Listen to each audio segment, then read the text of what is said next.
Hi guys. Tonight we step into a cold stone church, somewhere in the English countryside, circa 1320. The air smells of damp wool and incense. Candles flicker against grey walls, casting long shadows over a small crowd of witnesses. And there, at the front, stands a girl. She is perhaps 14 years old. Her hands tremble slightly beneath the weight of embroidered sleeves she has never worn before. Beside her waits a man she met 3 days ago. He is 29. He smells of horses and ale.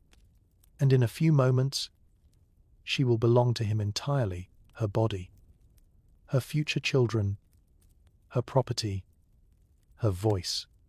This is not a tragedy by medieval standards. This is Tuesday. You probably wouldn't survive this. By the way, not the marriage itself, but the sheer lack of choice. The idea that your father, your uncle, or some lord you've never met could sign a piece of parchment and suddenly your entire life belongs to a stranger. We romanticize the Middle Ages, sometimes the castles, the gowns, the courtly love poetry. But for women, marriage was rarely about love. It was about land, about alliances, about survival. And tonight, we're going to walk through what that really meant. So, before you get comfortable, take a moment to like the video and subscribe, but only if you genuinely enjoy what I do here. And tell me, where are you listening from? What time is it where you are now? I always wonder who's out there, drifting off in different corners of the world, letting these old stories carry them into sleep. Now, dim the lights. Let your breathing slow, and imagine yourself stepping into that cold stone church. The scent of candle wax thick in the air, the murmur of Latin prayers washing over you like a river. You are the bride. You don't know this man, but that doesn't matter, because nobody asked what you wanted. In the medieval world, marriage was far too important to be left to the whims of young hearts.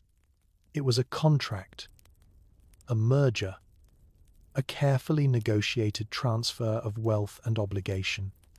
And you, standing there in your best dress, were the commodity being exchanged.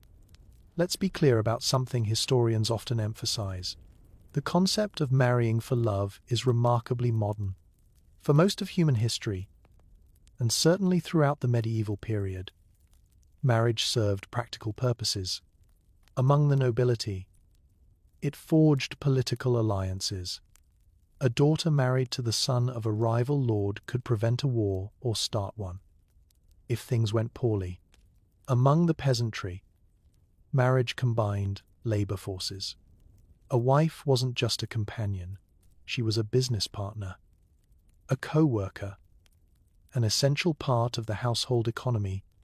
Romance, if it existed at all, was expected to develop after the wedding, not before. The church, interestingly, had complicated feelings about all of this. On one hand, ecclesiastical law technically required that both parties consent to a marriage. A priest was supposed to ask the bride if she agreed. But here's a curious detail historians love to mention. Consent, in practice, was a flexible concept. A girl might nod because her father was standing right behind her. She might whisper yes because she had nowhere else to go. She might agree because refusing meant shame, poverty, or worse. The church wanted consent. Families wanted obedience, and obedience usually won.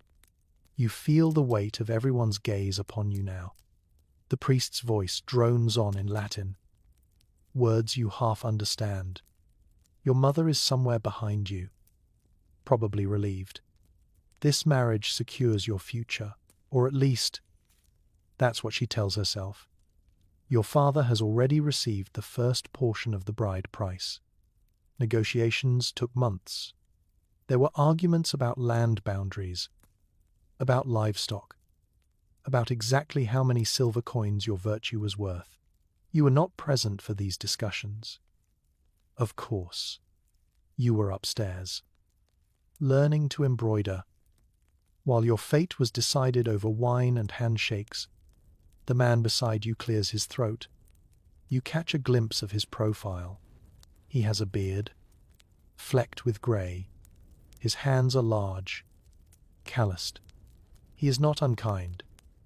You think, at least, he has not been unkind yet. But you know nothing else about him. You don't know if he laughs easily or rages quickly. You don't know if he will strike you or cherish you. You don't know if he already has a mistress waiting somewhere, a woman he actually chose. All you know is that after today, you will share his bed, bear his children, and take his name. Your old life ends here, in this drafty church, with the smell of rain creeping through the door. Historians still argue about how much agency women truly had in these arrangements. Some researchers point to cases where brides successfully refused matches, where families respected a daughter's tears or tantrums.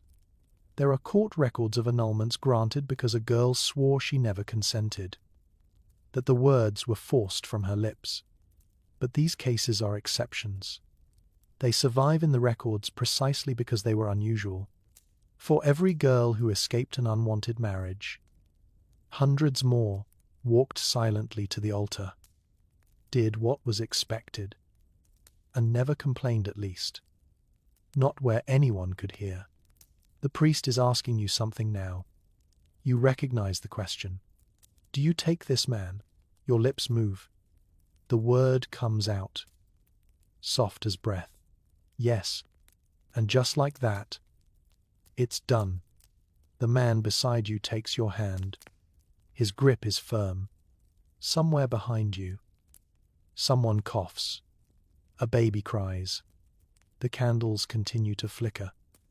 Indifferent to the vows just spoken, you are married now.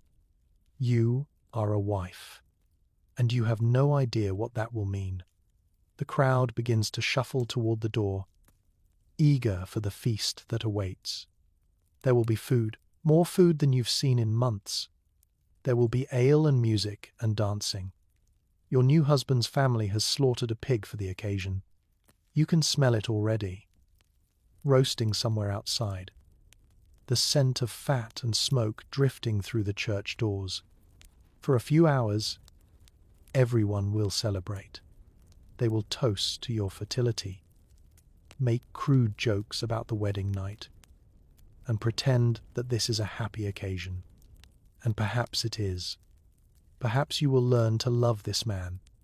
Perhaps he will be gentle with you, patient, kind. Perhaps you will bear healthy children and grow old together, sitting by the fire, sharing quiet contentment. It happens, not always, but sometimes.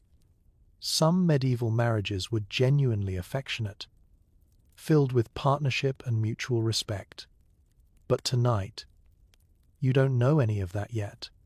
Tonight, you are a stranger walking out of a church beside another stranger, your arm linked with his, your heart beating too fast, your future entirely uncertain. The rain has stopped. Pale sunlight breaks through the clouds, turning the puddles in the churchyard to mirrors. You step carefully, lifting your skirt to avoid the mud. Your new husband says something, his first words to you as your spouse, but you don't quite catch them. The wind carries his voice away. You smile anyway, because that's what brides are supposed to do. And so your married life begins.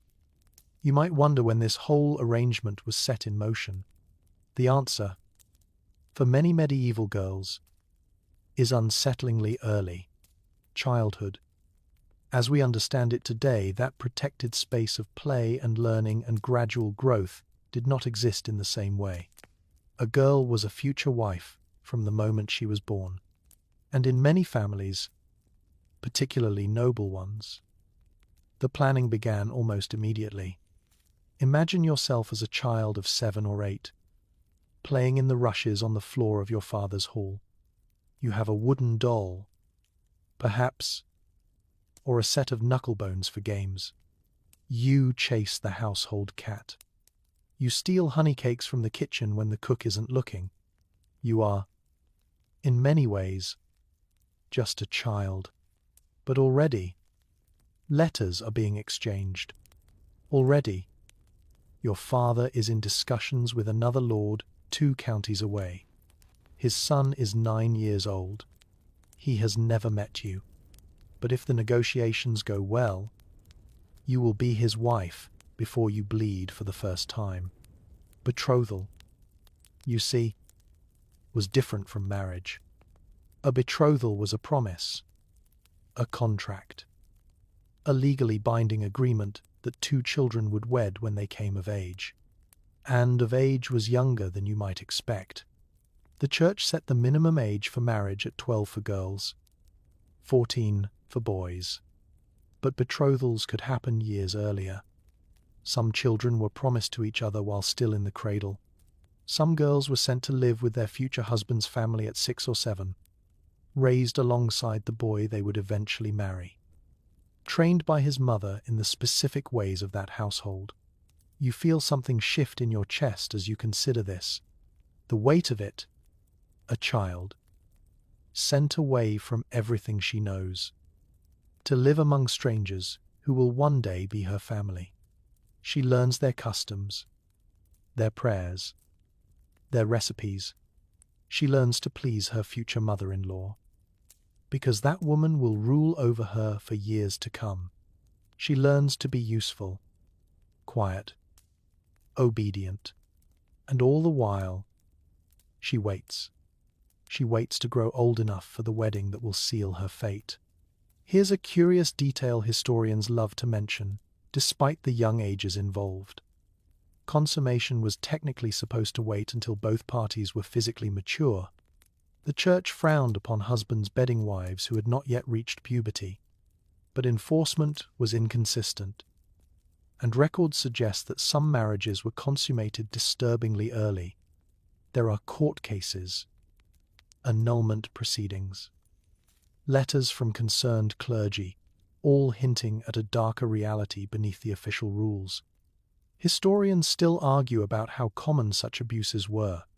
Some suggest they were rare exceptions, harshly punished when discovered. Others believe the silence in the records hides more suffering than we will ever know. Your childhood toys are packed away now.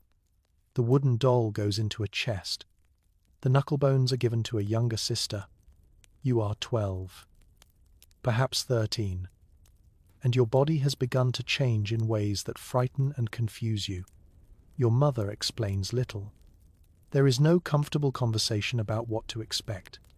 Instead, there are whispers among the older women, knowing glances, gifts of linen, cloths, and herbs whose purpose you only half understand. You are becoming a woman, and in the medieval world, becoming a woman means becoming marriageable. The transition is swift. One season, you are climbing trees and splashing in streams. The next, you are learning to manage a household. You are taught to spin wool, to brew ale, to oversee servants. You are taught to walk with dignity, to speak softly, to lower your eyes in the presence of men. Your posture is corrected. Your impulses are restrained. You are being molded into a wife, whether you want to be one or not. Some girls resisted. The records show glimpses of rebellion daughters who ran away, who refused to eat, who screamed and wept until their families relented. A few escaped to convents, choosing God over an unwanted groom. But most did not have the luxury of resistance. Most understood, even at that young age, that their survival depended on cooperation. A girl without a husband was a burden. A girl without a husband was vulnerable. A girl without a husband had no place in the medieval world. You think about the games you used to play, the freedom you used to feel, and it seems like another lifetime already. The sun is setting outside the window of your chamber, painting the sky in shades of amber and rose. Tomorrow, or next week, or next month, you will be wed. The preparations are already underway. Seamstresses are sewing your wedding dress. Cooks are planning the feast. Your father is finalizing the dowry arrangements, counting coins and livestock, making sure everything is in order. And you are sitting quietly, hands folded in your lap, watching the light fade. You are thinking about the man you will marry, this stranger, this unknown quantity. You are wondering if he will be kind. You are wondering if you will learn to love him. You are wondering what your life will look like in 5 years, in 10, in 20. The room grows darker. A servant comes to light the candles. The flames dance and flicker, casting warm shadows on the walls. You take a breath, slow and steady, and try to calm the flutter of anxiety in your chest. Childhood is over. You understand that now. The games are finished. The toys are gone. And something new is beginning, something vast and uncertain and terrifying in its permanence. You are not yet a wife, but you are no longer a child. The space between those two states is narrow, almost invisible. You will cross it soon, whether you are ready or not, and once you do, there is no going back. Medieval society has no concept of divorce as we know it. Marriage is forever, or until death separates you.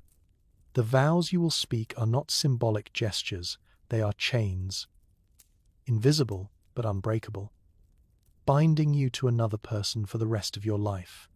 You close your eyes and listen to the sounds of the household settling around you. Footsteps in the corridor, the distant clatter of pots in the kitchen, a dog barking somewhere outside. These sounds are familiar, comforting. They are the sounds of home, the only home you have ever known. Soon, you will leave this place. Soon, you will belong to another household, another family, another life. The thought is almost too large to hold. But for now, just for this moment, you are still here, still yourself, still the girl who chased cats and stole honey cakes and played in the rushes on the floor. Hold on to that. Hold on to it as long as you can. Now let us talk about money. Because in the medieval world, marriage was never simply about joining two people. It was about joining two fortunes.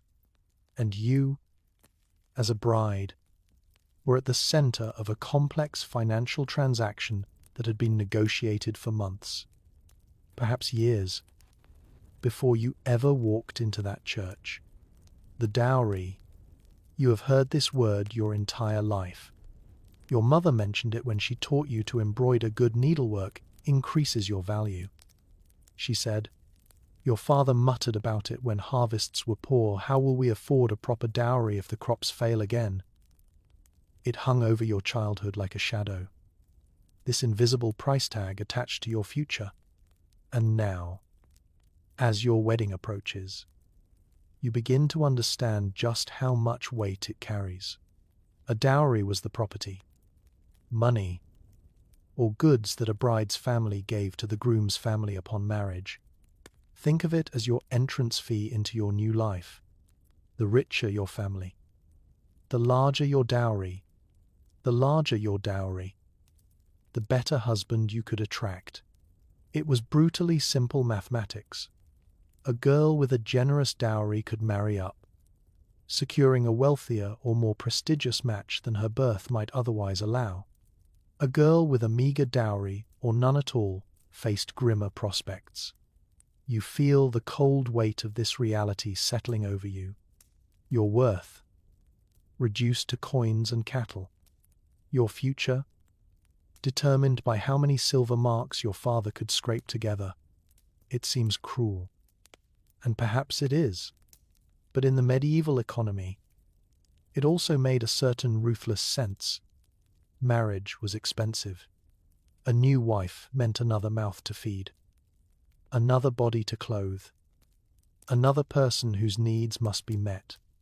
The dowry helped offset those costs. It was, in essence, your family paying your new husband to take you off their hands. Here's a curious detail that often surprises modern listeners. The dowry was technically supposed to remain the wife's property. In theory, if the marriage ended through annulment or the husband's death, the dowry should return to her or be used for her support. But theory and practice were different things. Husbands controlled their wives' dowries during the marriage, investing them, spending them, sometimes squandering them entirely. A widow might discover that her dowry had vanished into bad business deals or gambling debts, leaving her with nothing. Historians still argue about how much protection women actually had over their dowries. Some regions had stronger laws than others. Some families negotiated better contracts, but the general picture is clear. Once the dowry left your father's hands, you had little real control over it. Your husband managed your wealth just as he managed everything else about your life. The negotiations themselves could be brutal.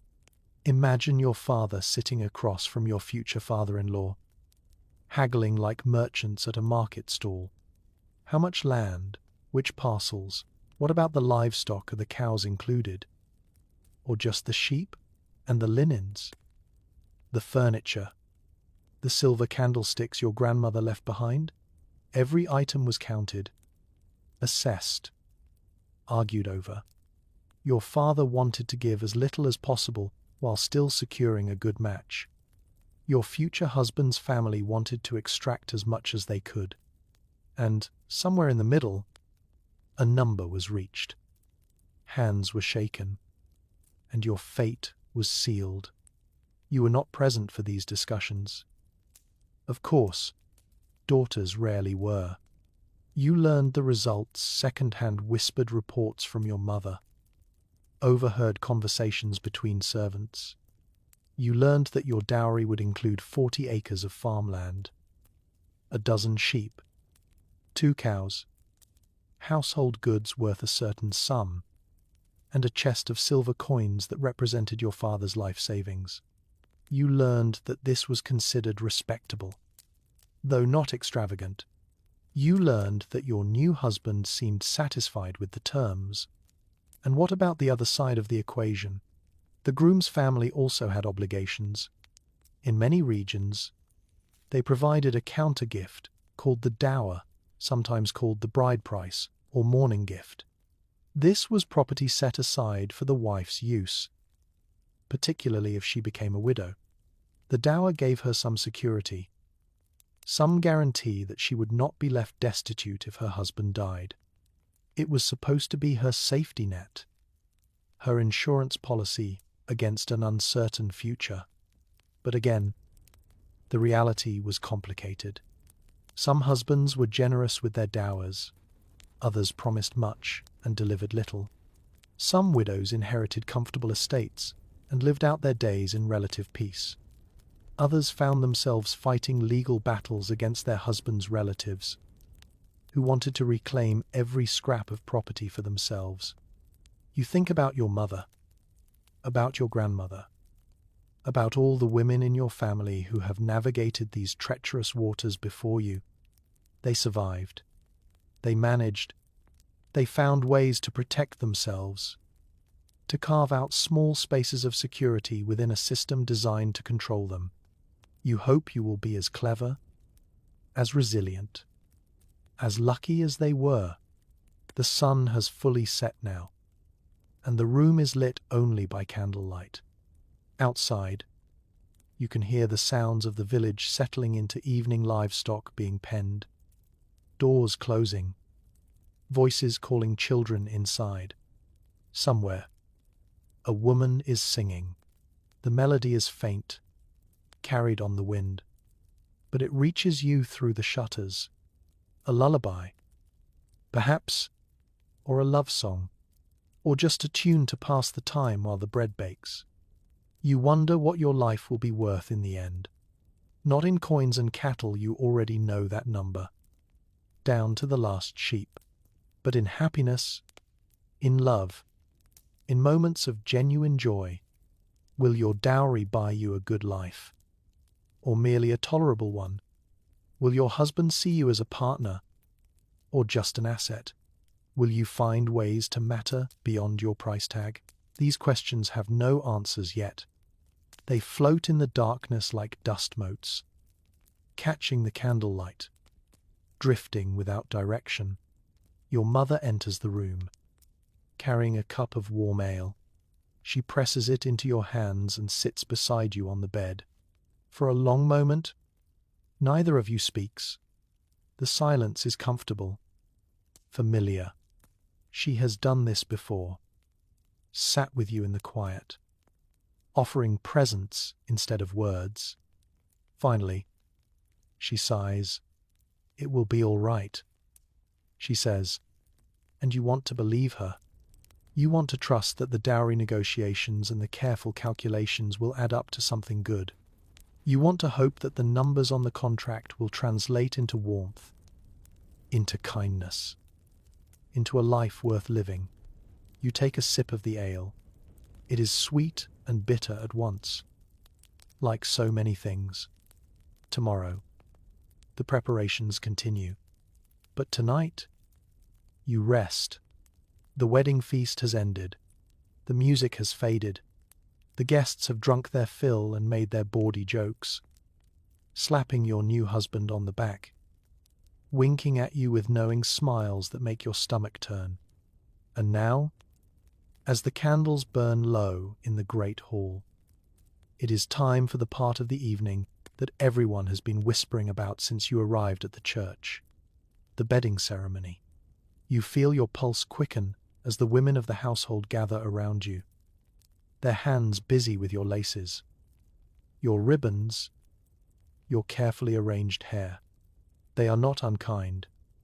These women, your new mother-in-law, your husband's sisters, the older female relatives who have done this before, who remember their own wedding nights with expressions you cannot quite read.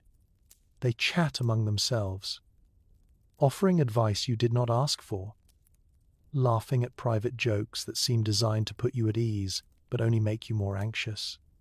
Your dress falls away. Then your underthings. You stand in your shift, shivering slightly, as someone presses a cup of spiced wine into your hands. Drink, they say. It will help.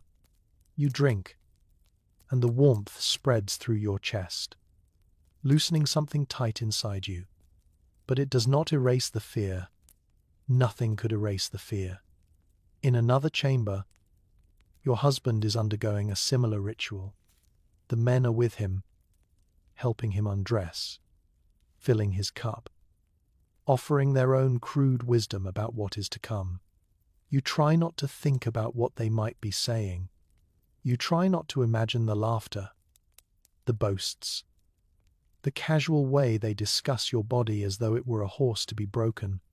Here is what the medieval world believed about wedding nights. They were not private. They were not intimate. They were, in many ways, public performances. The consummation of a marriage was a legal necessity, a requirement that transformed a ceremony into a binding contract. Without consummation, a marriage could be annulled. Without consummation, the whole elaborate arrangement, the dowry, the negotiations, the vows meant nothing. And so, witnesses were often present, not standing at the foot of the bed watching. Necessarily, though, that did happen in some royal and noble households, but nearby, waiting, listening, ready to testify, if needed, that the marriage had been properly completed. You are led to the bridal chamber now, your bare feet cold against the stone floor. The room has been prepared with care.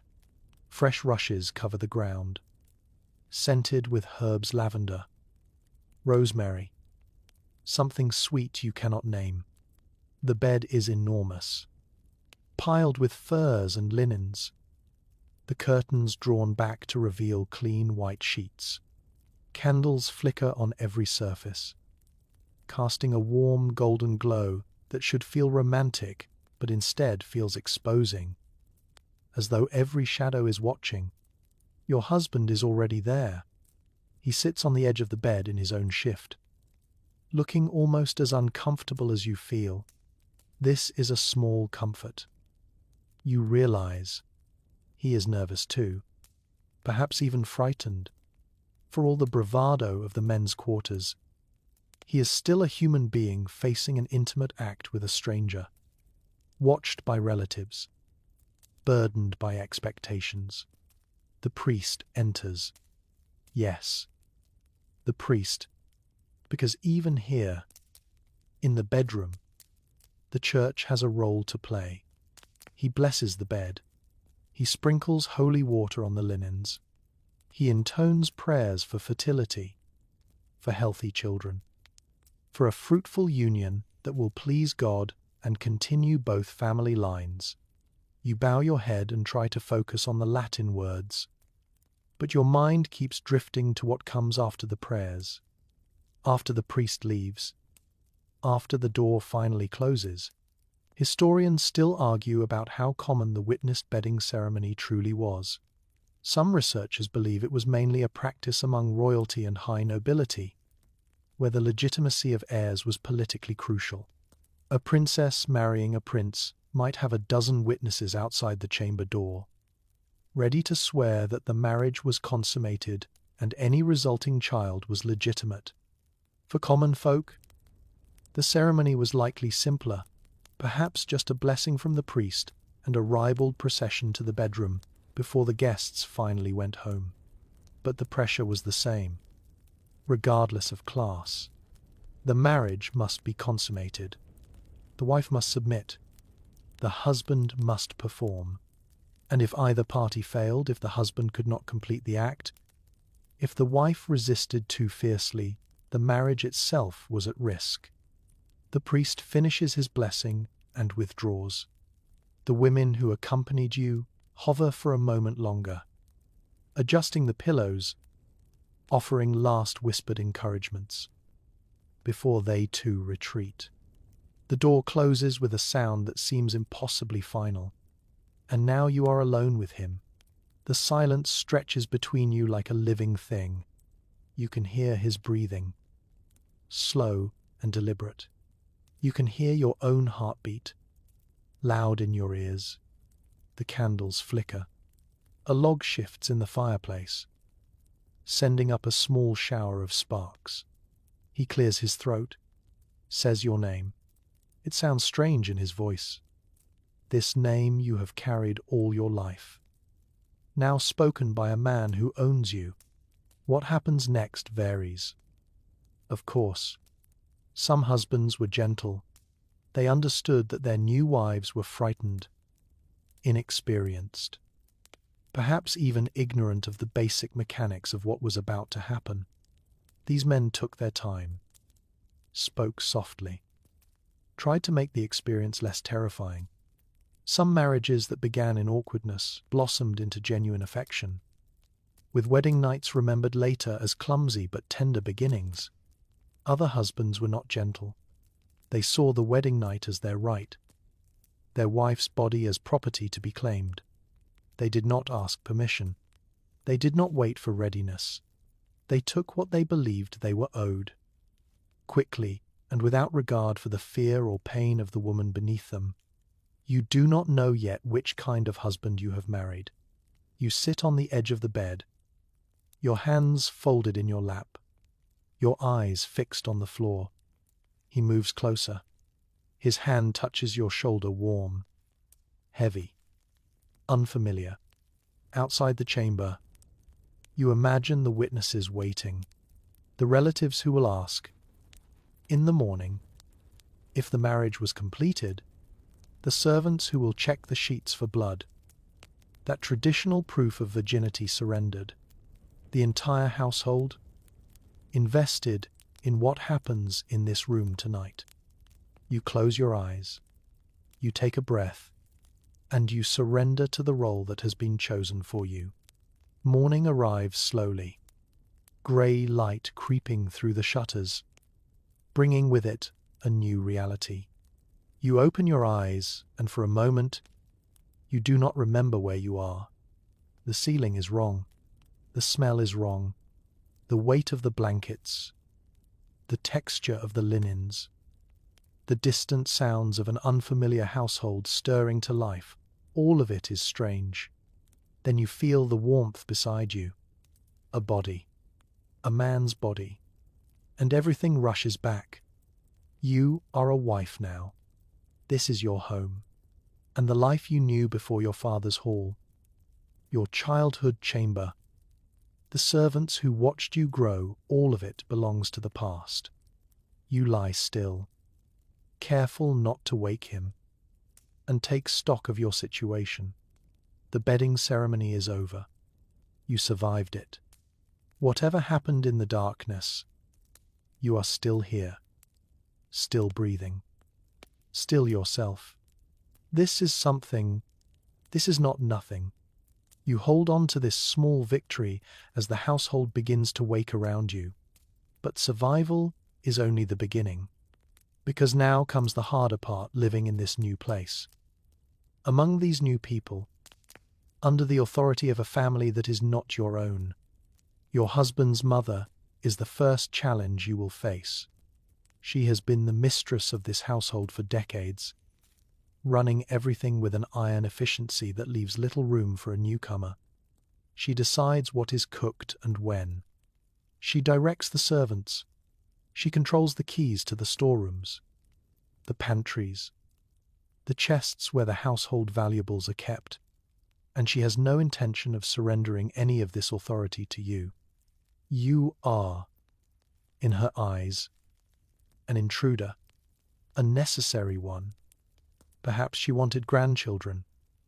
She wanted the alliance your marriage represents, but an intruder nonetheless. You have entered her domain, and she will make sure you know your place within it. The first weeks are a careful dance. You learn when to speak and when to stay silent. You learn which servants are loyal to her and which might be convinced to show you kindness. You learn the rhythms of the household when meals are served, when prayers are said, when the washing is done and the bread is baked. You learn to ask permission for everything, even things you would have done freely in your father's house. Here's a curious detail that historians often note.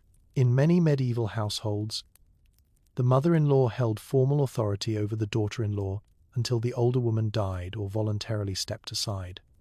A new bride might be 30 years old, a mother herself, and still subordinate to her husband's mother in matters of household management. The keys were a symbol of this power.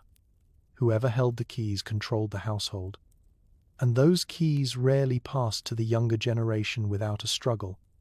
You think about your own mother, the woman who raised you, who taught you everything you know about running a home. She prepared you for this, in her way. She taught you to be patient, to be observant, to hold your tongue when anger rises in your chest. She taught you that a wife's power is subtle, exercised in small choices and quiet influence rather than open command. But knowing this and living it are different things. Your mother-in-law watches you constantly. She corrects your embroidery. She criticizes the way you fold the linens. She comments on how much you eat, how late you sleep, how often you pray. Nothing you do is quite right. Nothing meets her standards. And your husband says nothing. He shrugs when you mention her criticisms. He tells you to be patient.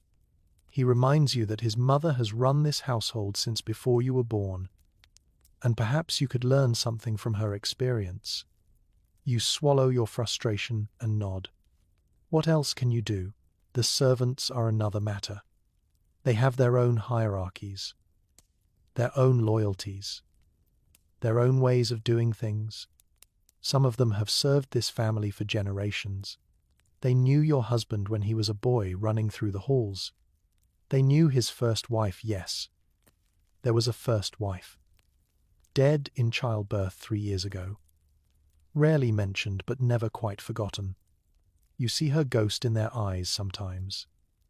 In the way they compare you to her without saying a word. You try to win them over slowly. A kind word here. A small gift there. You remember their names. Ask about their families. Show interest in their troubles. Some of them warm to you eventually. Others remain distant. Polite, but cold. Waiting to see if you will last. Because that is the unspoken question hanging over everything. Will you last? Will you bear children? Will you survive the dangers of childbirth that claimed your predecessor? Will you prove your worth to this family? Or will you be another grave in the churchyard? Another name whispered with vague sadness before the household moves on? Historians still argue about the psychological toll of these living arrangements. Some researchers suggest that many medieval women found support and friendship in their new households, forming bonds with sisters-in-law and servants that sustained them through difficult times. Others point to evidence of profound loneliness, isolation, and depression. Women cut off from their birth families, trapped in hostile environments, with no one to confide in and nowhere to escape. The truth, as always, lies somewhere in between. Some women thrived. Some women suffered. Most, probably, experienced a mixture of both good days and bad days, moments of genuine connection and long stretches of quiet despair. You are learning to navigate this terrain now, feeling your way through the darkness like a traveler without a map. You watch and listen and adapt. You learn which battles are worth fighting and which are better surrendered. You learn to find small pleasures, a sunny afternoon in the garden, a kind word from a servant, a moment alone with your thoughts, and hold them close against the harder times. Your husband remains a mystery. He is gone most days, occupied with the work of the estate, overseeing the fields, managing the tenants, attending to the endless business of medieval landholding. When he returns in the evenings, he is tired, distracted, interested mainly in food and sleep. You share a bed but little else. Conversations are brief and practical. Affection, if it exists, has not yet shown itself. Perhaps it will come. Perhaps time will soften the strangeness between you, will build the foundation for something warmer. Your mother told you this might happen. She said that love can grow where it was not planted, that patience and kindness can cultivate connection even in the most barren soil. You hope she was right. You hope that this cold, unfamiliar house will someday feel like home. But for now, you simply endure. The days blur into weeks, and the weeks stretch into months. And slowly you begin to understand something fundamental about your new existence. A medieval wife is never idle. There is no rest. There is no leisure. From the moment you wake until the moment you collapse into bed, your hands are busy. Your mind is occupied. Your body is in motion. You are not simply a wife. You are a worker, a manager, an entire economy contained within one exhausted frame. Let us walk through a single day. Shall we? The sun has not yet risen when you open your eyes. The chamber is cold. The fire burned down to embers, and your husband's side of the bed is already empty. He has gone to check on the livestock, or to meet with a tenant, or to attend to some crisis that could not wait for daylight. You push back the covers and feel the chill bite at your skin. Remember that cold from our earlier journey. It has not gone away. It lives here too. In this house. In this life. You dress quickly. Layering wool and linen. Wrapping yourself against the morning air. There is no time for vanity. Your hair is braided simply, tucked beneath a linen cap. Your hands are already rough from work, the soft skin of your girlhood long gone. You look. You realize, like your mother looked, like your grandmother looked, like every woman in your family has looked, worn down by the endless labor of keeping a household alive. The first task is the dairy. If your household keeps cows, and most do, then someone must milk them each morning. And that someone is often you or a servant working under your supervision. The milk must be strained, stored, set aside for butter and cheese. Nothing is wasted. Every drop has value. You learn to judge the quality of milk by its color, its smell, its thickness. You learn to spot the signs of sickness in a cow before it spreads to the herd. You learn that dairy work is never finished, only paused until the next milking. Then comes the bread.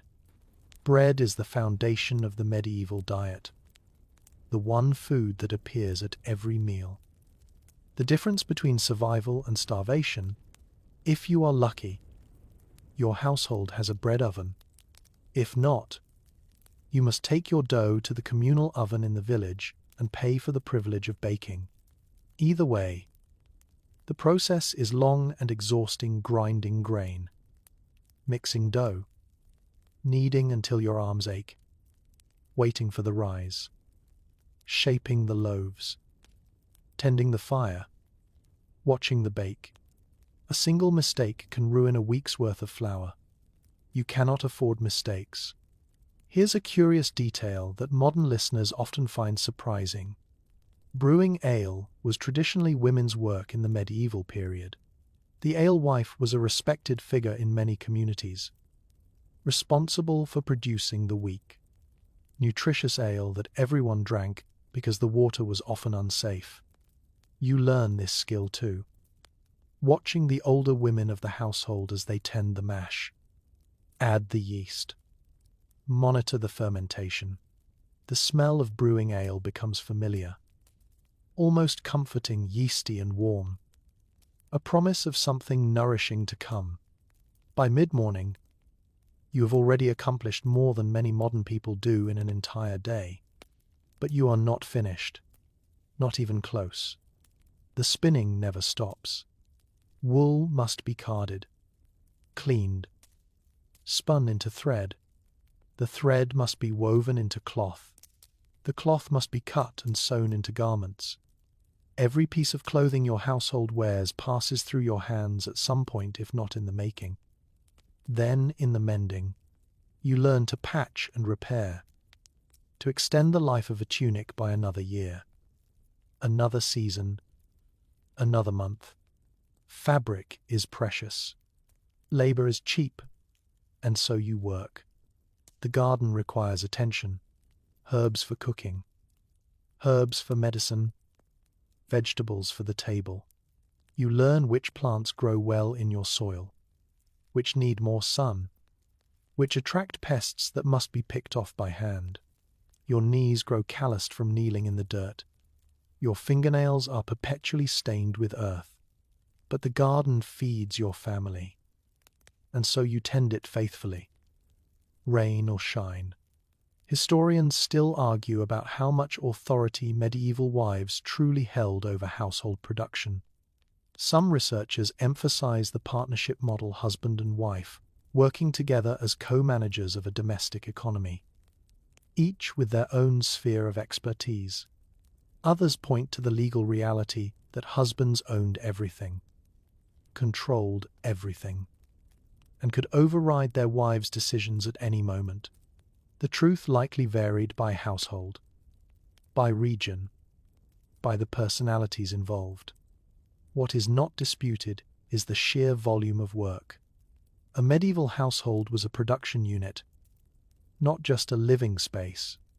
It manufactured much of what it consumed: food, drink, clothing, candles, soap, and the wife was at the center of this production, coordinating labor, managing resources, solving problems as they arose.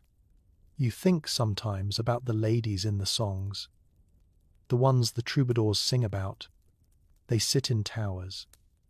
Those ladies, gazing out windows, waiting for knights to rescue them. Their hands are soft and white.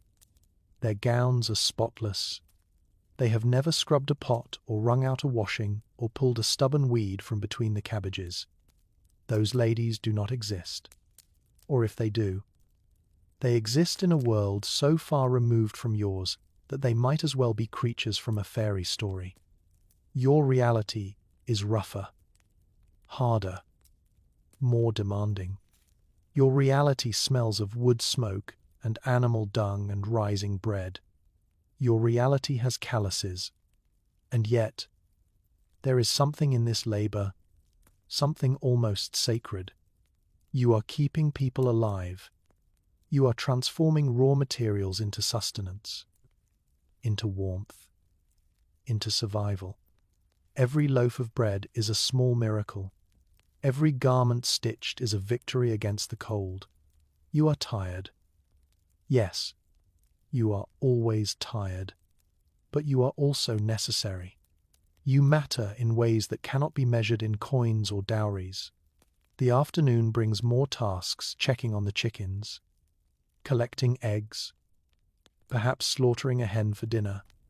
The evening brings cooking, serving, cleaning, and then, finally, when the sun has set and the candles are lit and the household settles into its nighttime quiet, you are allowed to rest. You sit by the fire, your hands still busy with mending, because even rest involves work, and you feel the ache in your bones, the weariness in your muscles. Your eyes are heavy. Your thoughts drift. This is your life now. This endless cycle of labor and exhaustion. This is what it means to be a wife. But the fire is warm, and the bread you baked this morning fills your belly, and your husband is dozing in his chair across the room. And for this moment, at least, you are safe. You hold on to that. You let it be enough. There is a room in every medieval household that men do not enter. A room where women gather, where voices drop to whispers, where the air is thick with tension and prayer and the copper scent of blood. You have heard about this room your entire life. You have imagined it in your nightmares. And now, as your belly swells with your first child, you know that soon you will enter it yourself. The birthing chamber. You place your hand on the curve of your stomach and feel the flutter of movement within. A tiny life, growing in the darkness of your body, preparing to emerge into a world that is already waiting to claim it. If it is a boy, your husband will be pleased. The family line will continue. The inheritance will be secure. If it is a girl, well, girls have their uses too. Girls can be married.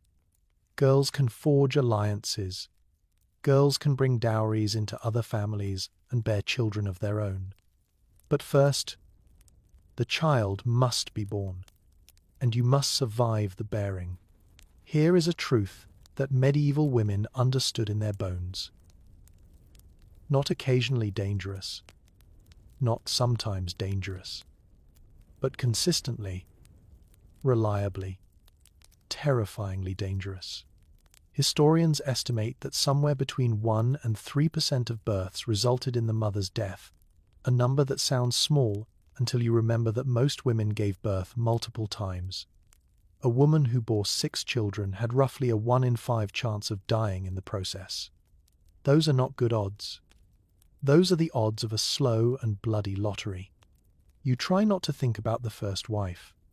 the one who came before you, the one who died in this very house, in that very room, bringing forth a child who did not survive either. The servants still speak of her sometimes, in hushed tones. When they think you cannot hear, she was young, they say. She was healthy. She did everything right. And still the bleeding would not stop. And still the midwife's herbs could not save her. And still she slipped away in the grey hours of the morning, her husband weeping at her bedside. You will not be her. You tell yourself this every day. You will not be her. The preparations begin weeks before your time comes. The birthing chamber is cleaned, aired, made ready. Fresh rushes are laid on the floor, scattered with herbs that are supposed to ease labour, pennyroyal, mugwort, juniper. The windows are covered with heavy cloth, blocking out light and draughts, and, according to tradition, evil spirits that might harm the mother or child. The room becomes a cave, a cocoon, a space suspended between the world of the living and whatever lies beyond. The midwife visits to examine you. Her hands are rough but knowing, pressing against your belly, feeling the position of the child within. She nods, mutters to herself, seems satisfied. The baby is positioned well, she says, head down, ready to come when the time is right. You should have an easy labour. God willing. God willing. Those two words carry so much weight. Everyone says them.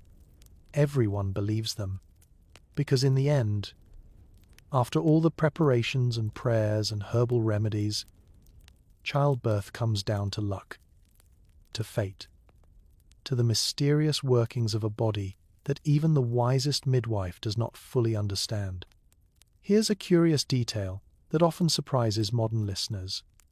Medieval midwives were highly skilled practitioners, trained through years of apprenticeship, respected in their communities for their knowledge and experience. They were not the ignorant peasants of popular imagination.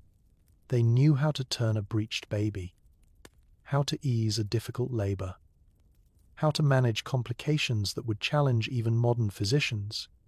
But they had no antibiotics, no blood transfusions, no surgical interventions when things went truly wrong. Their tools were their hands, their herbs, and their prayers. The church hovered over the birthing chamber too, anxious about the souls of unbaptized infants. If a child was born alive but seemed likely to die, the midwife was authorized to perform an emergency baptism, splashing water on the tiny head and speaking the sacred words before the soul could slip away unbaptized.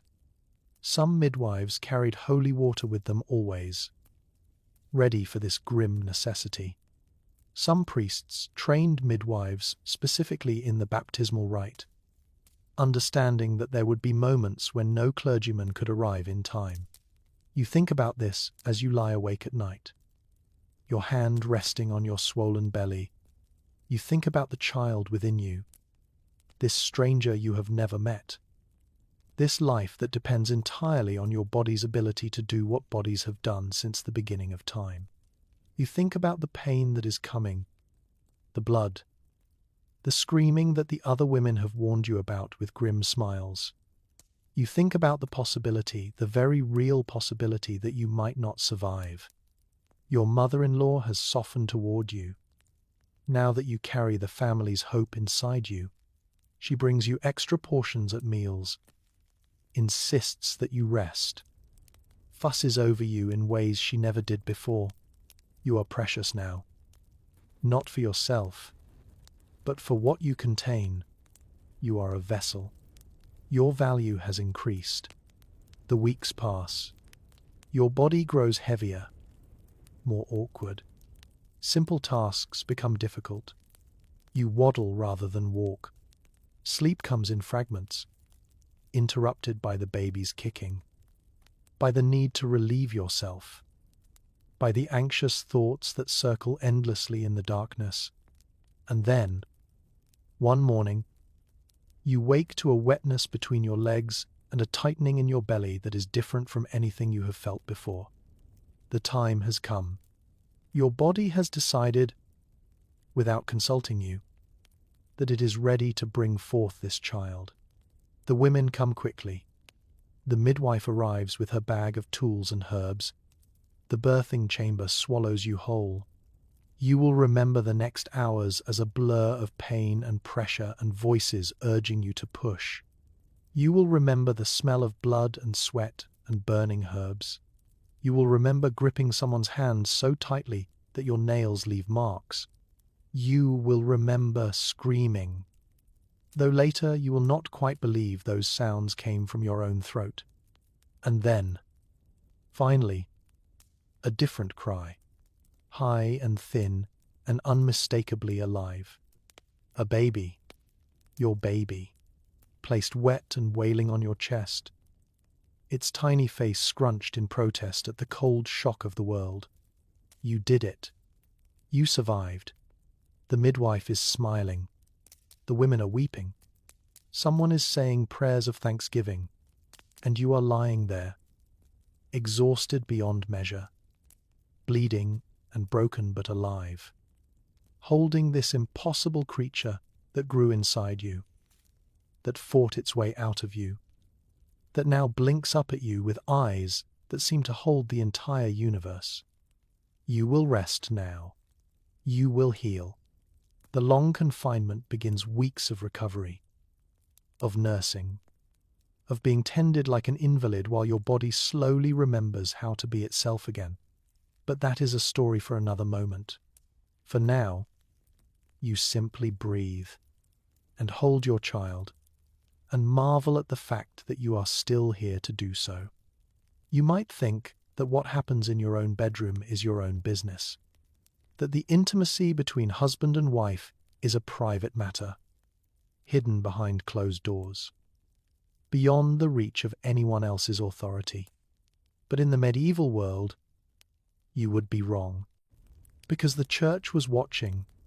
The church was always watching, and the church had opinions very specific, very detailed opinions about every aspect of your married life. The bedroom was not a sanctuary.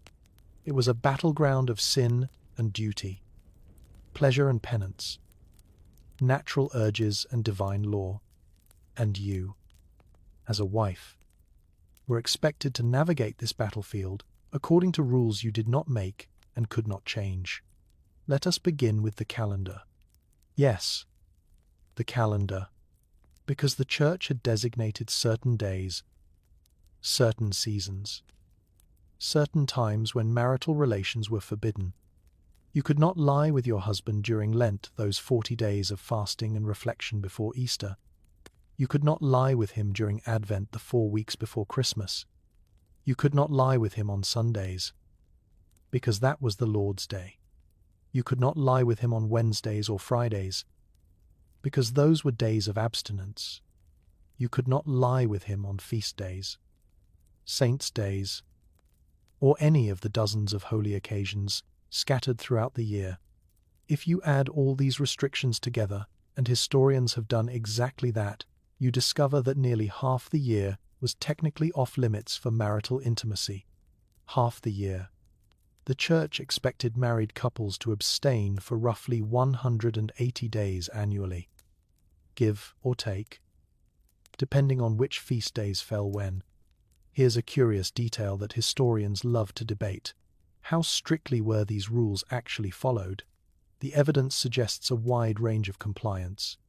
Some couples, particularly devout ones, took the prohibitions seriously, confessing to their priests when they slipped, doing penance for their failures. Others ignored the calendar entirely, treating the rules as ideals rather than requirements.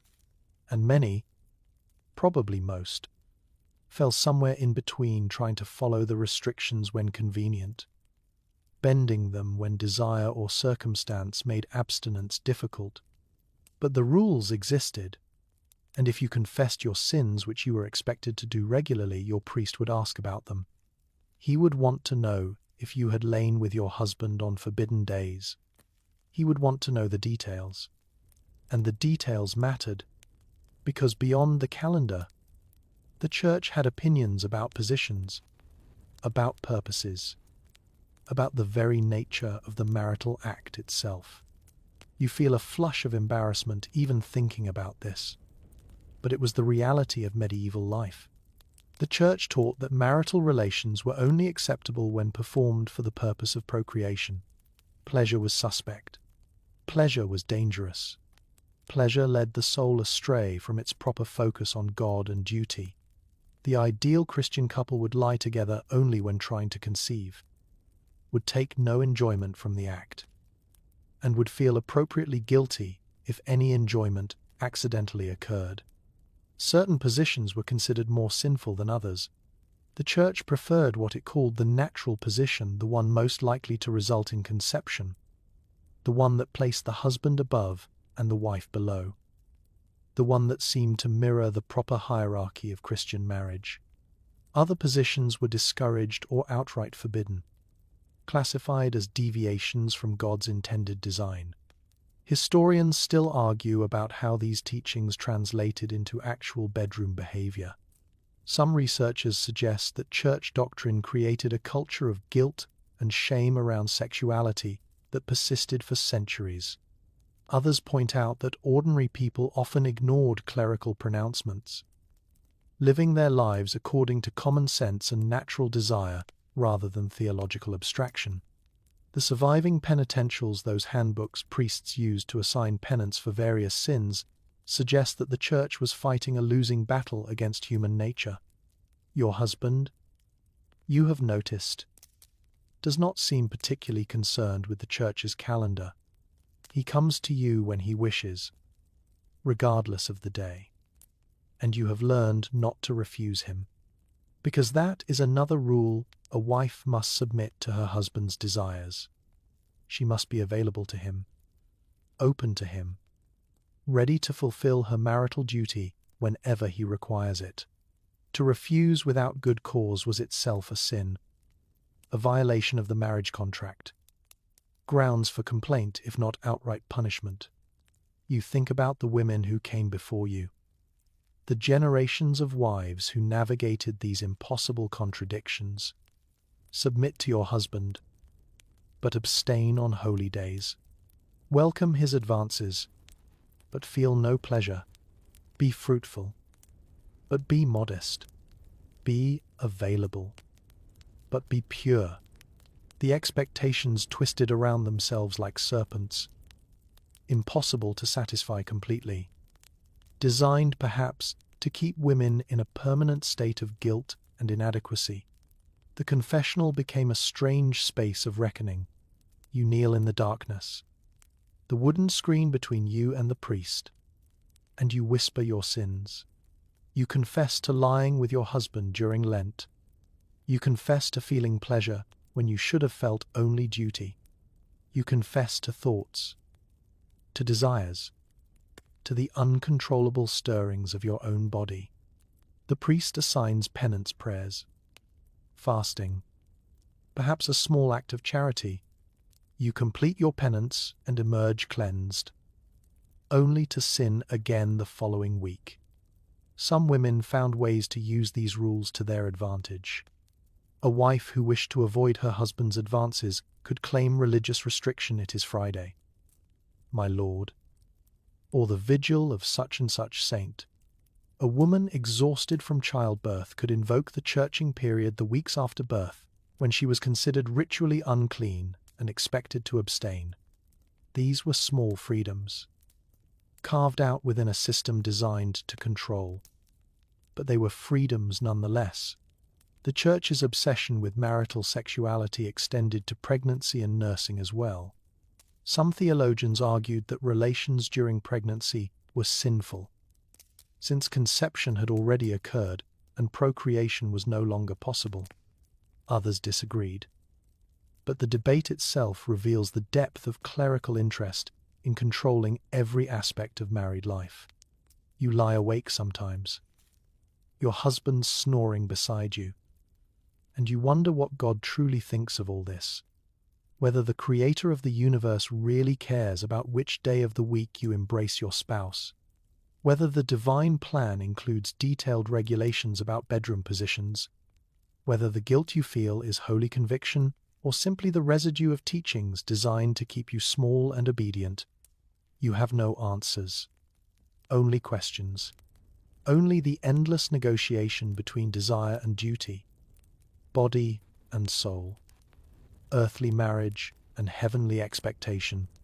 The candle on your bedside table burns low. The flame flickers, casting shadows on the wall. Your husband shifts in his sleep, his arm heavy across your waist.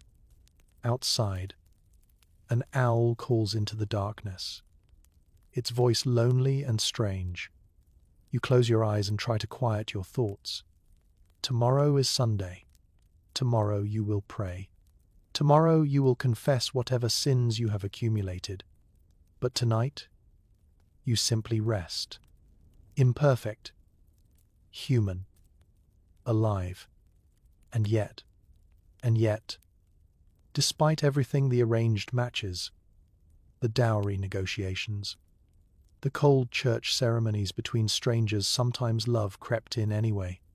Uninvited, unexpected, stubborn as a weed pushing through stone.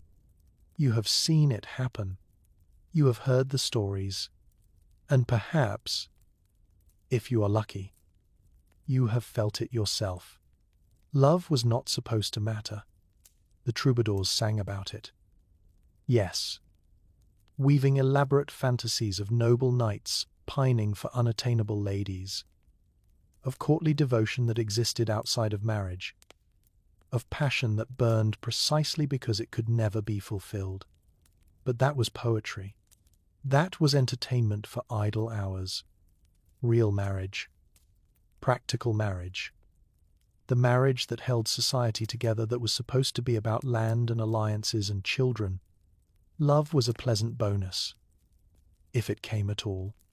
Not a requirement. But humans are stubborn creatures.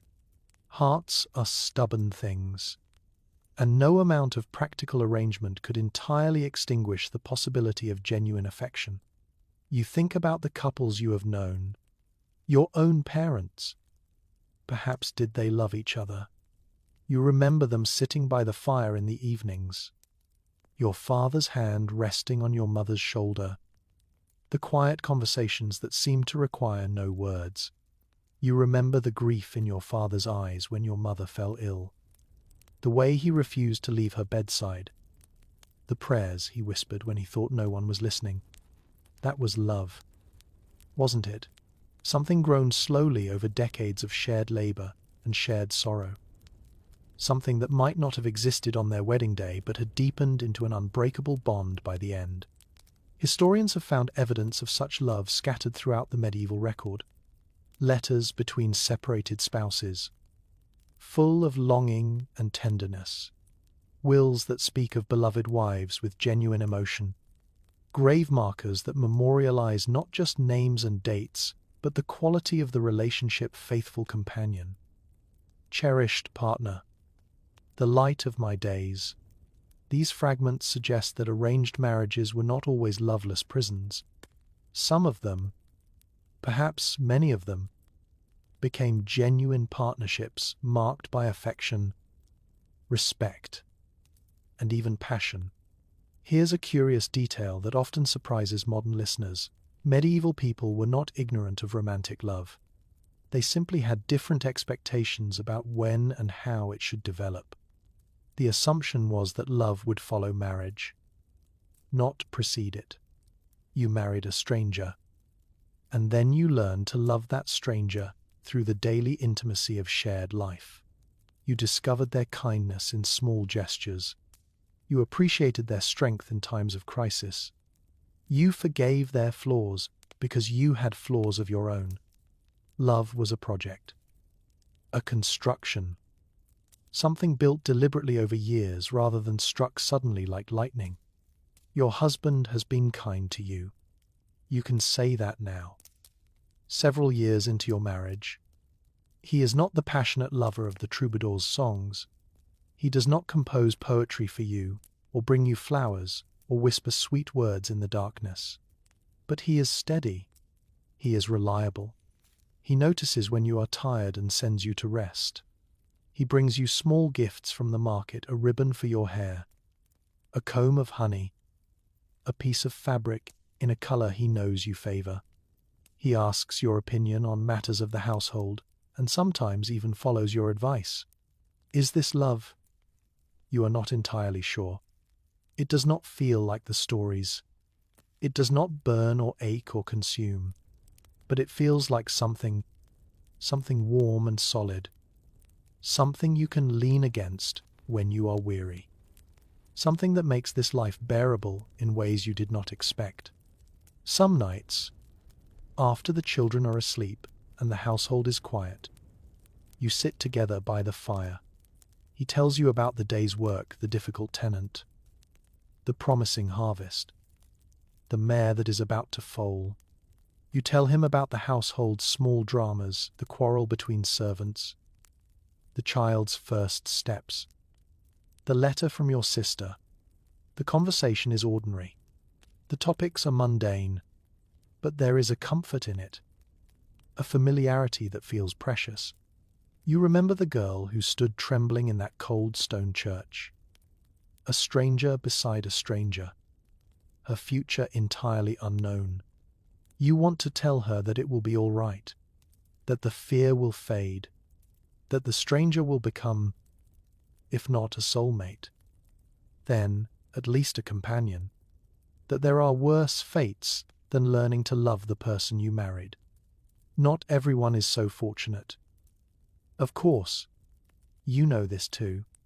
You have seen marriages that remained cold and distant throughout, couples who shared a bed but nothing else, who spoke to each other only when necessary, who lived parallel lives under the same roof. You have seen marriages poisoned by resentment, by disappointment, by the slow accumulation of small cruelties that never quite rose to the level of violence but eroded the soul nonetheless. Historians still argue about the overall quality of medieval marriages. Some researchers emphasize the structural inequalities, the lack of choice, the legal and social constraints that trapped women in unsatisfying unions. Others point to evidence of genuine partnership and affection, suggesting that love found ways to flourish even within restrictive frameworks. The truth, as always, is that human experience varied enormously. Some marriages were happy, some were miserable. Most were probably somewhere in between good days and bad days, moments of connection and long stretches of indifference. What you have learned in your years as a wife is that love is not a single thing. It is not the lightning bolt of the poets or the comfortable warmth of the fire. It is both and neither, and something else entirely. It is choosing to be patient when you want to scream. It is forgiving the same flaw for the 100th time. It is showing up, day after day. Even when the romance has faded and the reality is just two tired people trying to survive together, your husband reaches across the space between you and takes your hand. His grip is familiar now, the calluses and warmth you have known for years. He says nothing, neither do you, but the fire crackles, and the children sleep peacefully in the next room, and the night wraps around you like a blanket. Perhaps this is what love looks like in the medieval world, not grand gestures or passionate declarations, but small moments of connection stolen from the endless demands of daily life. Not the love of songs and stories, but the love of real people making the best of circumstances they did not choose. You squeeze his hand gently. He squeezes back. And that, for tonight, is enough. But not all hands that reach for you are gentle. Not all marriages settle into quiet companionship. And now we must speak of the darker truth, the one that shadows the stories of medieval womanhood like a bruise that never quite heals. We must speak of what happened when husbands turned cruel. You have seen it. Everyone has seen it. The woman in the village with the blackened eye, the split lip, the way she flinches when her husband raises his voice, the noblewoman who appears at Mass with her face hidden behind a veil, who walks stiffly as though something beneath her gown is broken, the servant girl who weeps in the kitchen, who will not say what happened, who returns the next day with fresh marks on her arms. Violence was woven into the fabric of medieval marriage, not as an aberration, not as an exception, but as a legally sanctioned right. A husband was expected to discipline his wife, just as he disciplined his children, his servants, his animals. The law called it correction. The church called it guidance. The reality was something far uglier. You feel your stomach tighten as you consider this. The vulnerability of it. The knowledge that your safety depends entirely on the temperament of one man. That no lock on your door could keep him out. That no cry for help would bring rescue. You are his property. And property, in the medieval world, could be treated however its owner saw fit. The legal codes of the era are chillingly specific. A husband could beat his wife, provided he did not cause permanent injury or death. Some laws specified the implements that could be used a rod no thicker than a man's thumb, according to one famous guideline. Others set limits on where the blows could fall, forbidding strikes to the face or head. These were not protections for women. They were permissions for men, boundaries that defined not whether violence was acceptable, but merely how much. Here's a curious detail that historians often note with grim irony. The courts occasionally intervened in cases of extreme abuse. If a husband maimed his wife, blinded her, broke her bones so badly she could no longer work then, sometimes authorities stepped in, not to punish him, usually, but to ensure he had not damaged her so severely that she became a burden on the community. The concern was economic, not moral. A wife too injured to labor was a problem. A wife merely bruised and terrified was simply married. You think about the women you have known who lived in fear. The neighbor whose husband drank too much and raged too often. The cousin who returned from her wedding year thinner and quieter. Who smiled less. Who startled at sudden noises. The friend from childhood who stopped visiting. Who stopped leaving her house. Who seemed to shrink a little more each time you saw her until she was barely there at all. What options did they have? What escapes were possible? Divorce, as we understand it, did not exist. The church considered marriage an unbreakable sacrament, a bond that endured until death.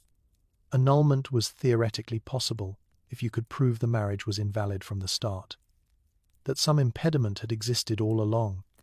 But annulments were difficult to obtain, expensive to pursue, and required connections and resources that most women did not possess.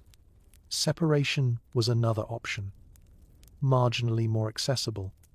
Some church courts granted legal separations in cases of extreme cruelty or adultery.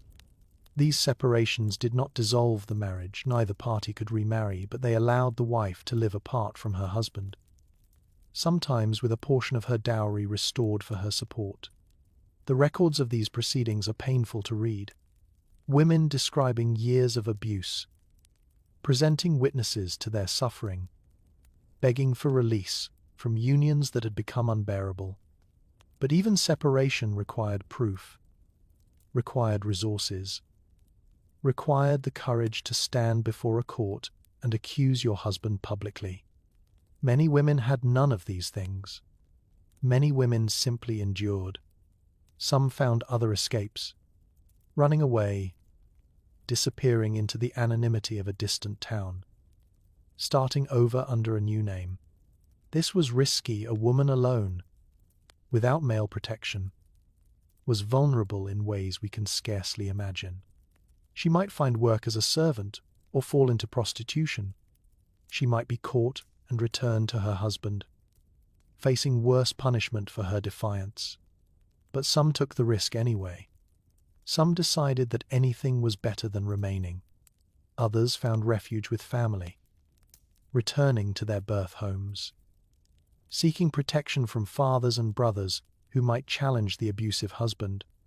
This depended entirely on the family's willingness and ability to intervene. Some families took their daughters back gladly, negotiating with the husband or simply defying him. Others refused, unwilling to bear the shame of a failed marriage, unwilling to return the dowry, unwilling to involve themselves in their daughters' troubles. And some women fought back.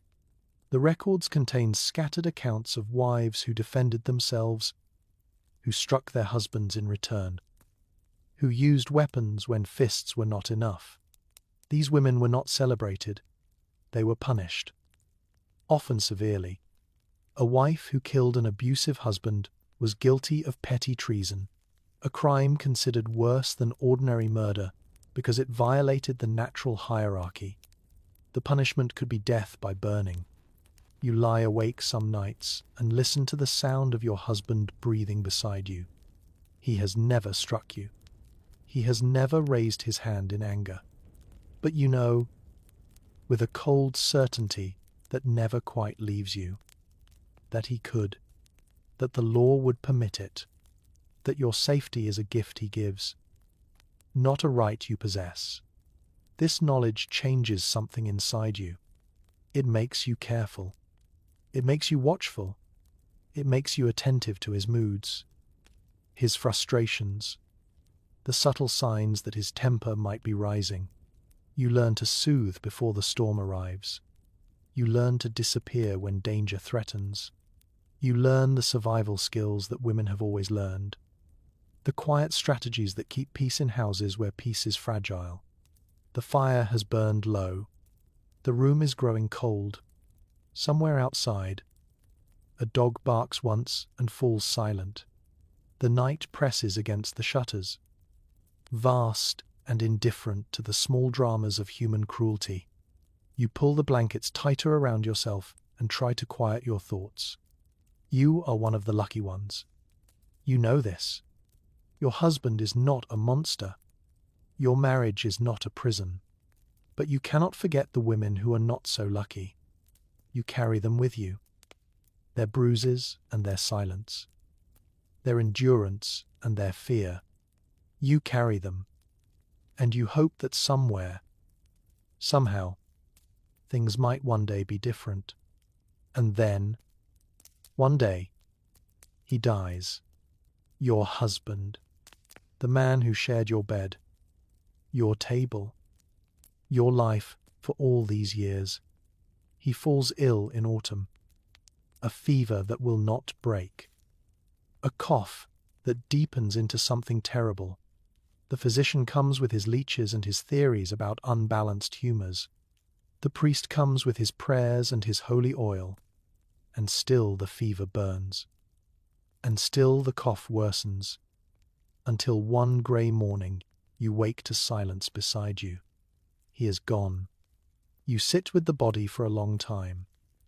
Not weeping, not yet, just sitting. The face on the pillow is familiar and strange at once. You know every line, every crease, the shape of his jaw and the pattern of his beard. But something has departed.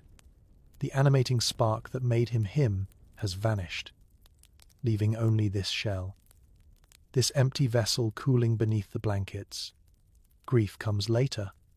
It crashes over you in waves, unexpected and overwhelming. You weep for the companionship lost, for the future you will not share, for the small daily intimacies that death has stolen. You weep for the father your children have lost, for the grandfather he will never become. You weep because grief is the price of love.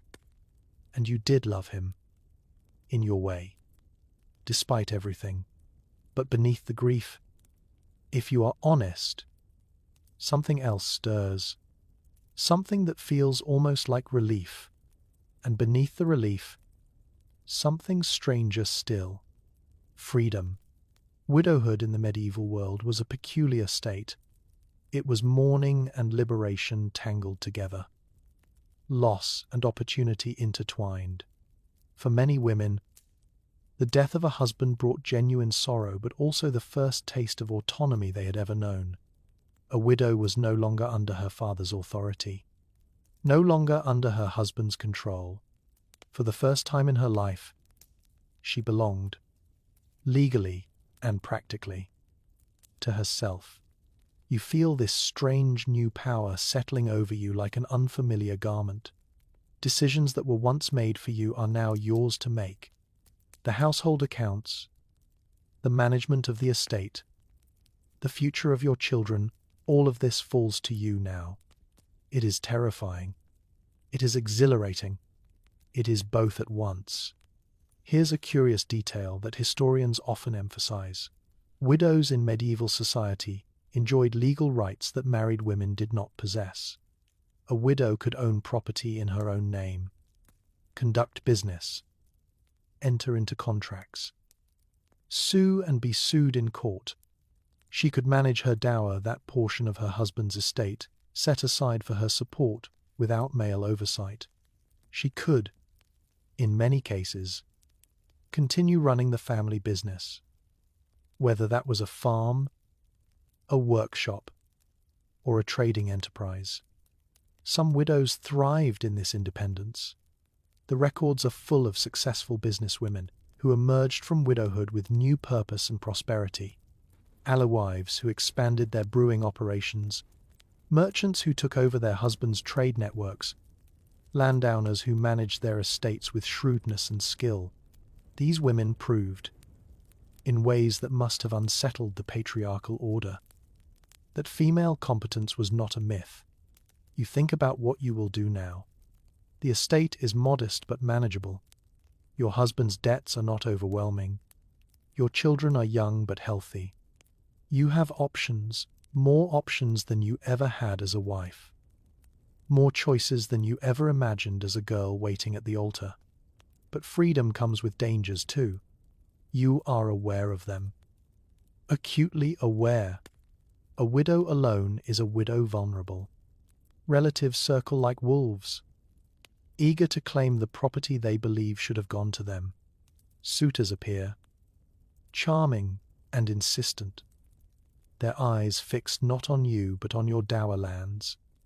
The community watches, judges, waits to see if you will manage wisely or stumble foolishly. And the church, ever present, reminds you of your proper place. A widow should be pious, modest, devoted to prayer and good works. She should avoid remarriage if possible, preserving her chastity for God. But if she must remarry, if her circumstances require male protection, she should choose carefully, wisely, with more consideration than the hasty passions of youth would allow. Remarriage is the decision that looms over everything. Many widows did remarry, sometimes quickly, sometimes after years of independence. The pressures were considerable. A widow with young children needed help raising them. A widow with property needed protection from those who would seize it. A widow alone faced social isolation, economic vulnerability, the endless whispered judgments of a society that did not quite know what to do with women who belonged to no man. Historians still argue about how much true freedom medieval widows actually enjoyed. Some researchers emphasize the genuine autonomy available to them, the opportunities for self-determination that widowhood uniquely provided. Others point to the constraints that remained, the social pressures, the economic challenges, the ever-present threat of forced remarriage if powerful relatives insisted. The truth, as always, varied by circumstance. by class. By the individual woman's resources and resilience, you have decided, for now, not to remarry. The thought of returning to that subordinate state, of surrendering the authority you have only just begun to exercise, feels unbearable. You will manage the estate yourself. You will raise your children according to your own judgment. You will answer to no husband, no master, no man who believes your body and your labor belong to him. This decision shocks some people. Your mother-in-law, still living in the household, thinks you are foolish. Your brother has offered to find you a suitable match, someone respectable who would take on the burden of your responsibilities. Even the priest has gently suggested that a woman alone is an unnatural thing, that God intended wives to have husbands, that remarriage would be the proper and pious choice. You listen to all of them, you nod politely, and you do exactly as you please. The months pass. You learn the rhythms of your new life, the satisfactions and struggles of independence. You make mistakes, of course you do, but you learn from them and move forward. You discover capabilities you never knew you possessed, strengths that marriage had kept hidden, a voice that grows louder now that no one is constantly speaking over it. Your husband's grave is in the churchyard, marked with a simple stone. You visit sometimes, laying flowers, saying prayers, remembering the man who was neither villain nor hero but simply human. You honor his memory without romanticizing it. You grieve without being consumed. And at night, alone in the bed that once held two, you stretch out your limbs and claim the entire space for yourself. It feels strange. It feels right. It feels, for the first time in your life, like freedom. Now let us climb higher. Let us leave the village behind and ascend the winding road to the castle on the hill, where torches flicker in iron sconces and banners snap in the wind. Here, among the nobility, marriage was not merely a family matter. It was statecraft. It was diplomacy. It was war by other means. And the women who lived within these stone walls were not simply wives, they were chess pieces, moved across the board of European politics by hands that rarely belonged to them. You are no longer a peasant girl or a merchant's daughter. Tonight, you are a lady. Your blood is noble, your lineage ancient, your name recorded in genealogies that stretch back generations. You wear silk instead of wool, eat from silver plates instead of wooden bowls, sleep beneath embroidered canopies instead of rough-hewn beams. Your life is one of privilege and comfort that common women could scarcely imagine. And yet you are no more free than they are. Perhaps less so, because your marriage is too important to be left to chance, too valuable to be wasted on sentiment.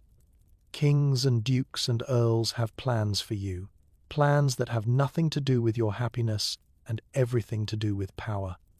The negotiations for your marriage began when you were 3 years old. You do not remember them. Of course, you were playing with dolls in the nursery while ambassadors crossed borders, while letters sealed with wax travelled between courts, while your father and a foreign king haggled over the terms of an alliance that would be sealed with your body. By the time you were 5, the betrothal was complete. By the time you were 12, you were sent across the sea to a country whose language you did not speak, to marry a prince you had never met, to become a queen in a land that would never quite feel like home.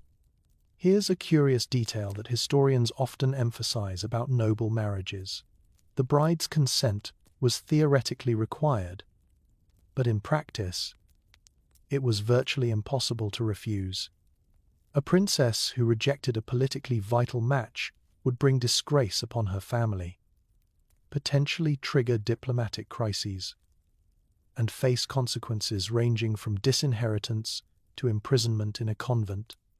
The pressure was immense. The expectations absolute. You said yes because there was no other word available to you. You think about the journey to your new country, the ship that carried you across grey waters, pitching and rolling while you vomited into a basin held by a lady in waiting, the foreign port where crowds gathered to glimpse their future queen, shouting words you could not understand, their faces curious and assessing, the long procession to the capital, through towns and villages where people lined the roads, throwing flowers and blessings at this stranger who would share their king's bed. Your husband was waiting in the great hall of his palace. He was older than you expected, nearly 40 to your 14 years. His hair was already greying, his face lined with the marks of a life spent in battle and politics. He looked at you the way a man looks at a horse he is considering purchasing, evaluating, calculating, searching for flaws. You curtsied as you had been taught. He nodded, apparently satisfied. And just like that, the transaction was complete. The wedding was magnificent. Hundreds of guests, weeks of celebration, enough food and wine to feed an army. Poets composed verses in your honor. Musicians played through the night. Fireworks exploded over the castle, painting the sky in colors you had never seen.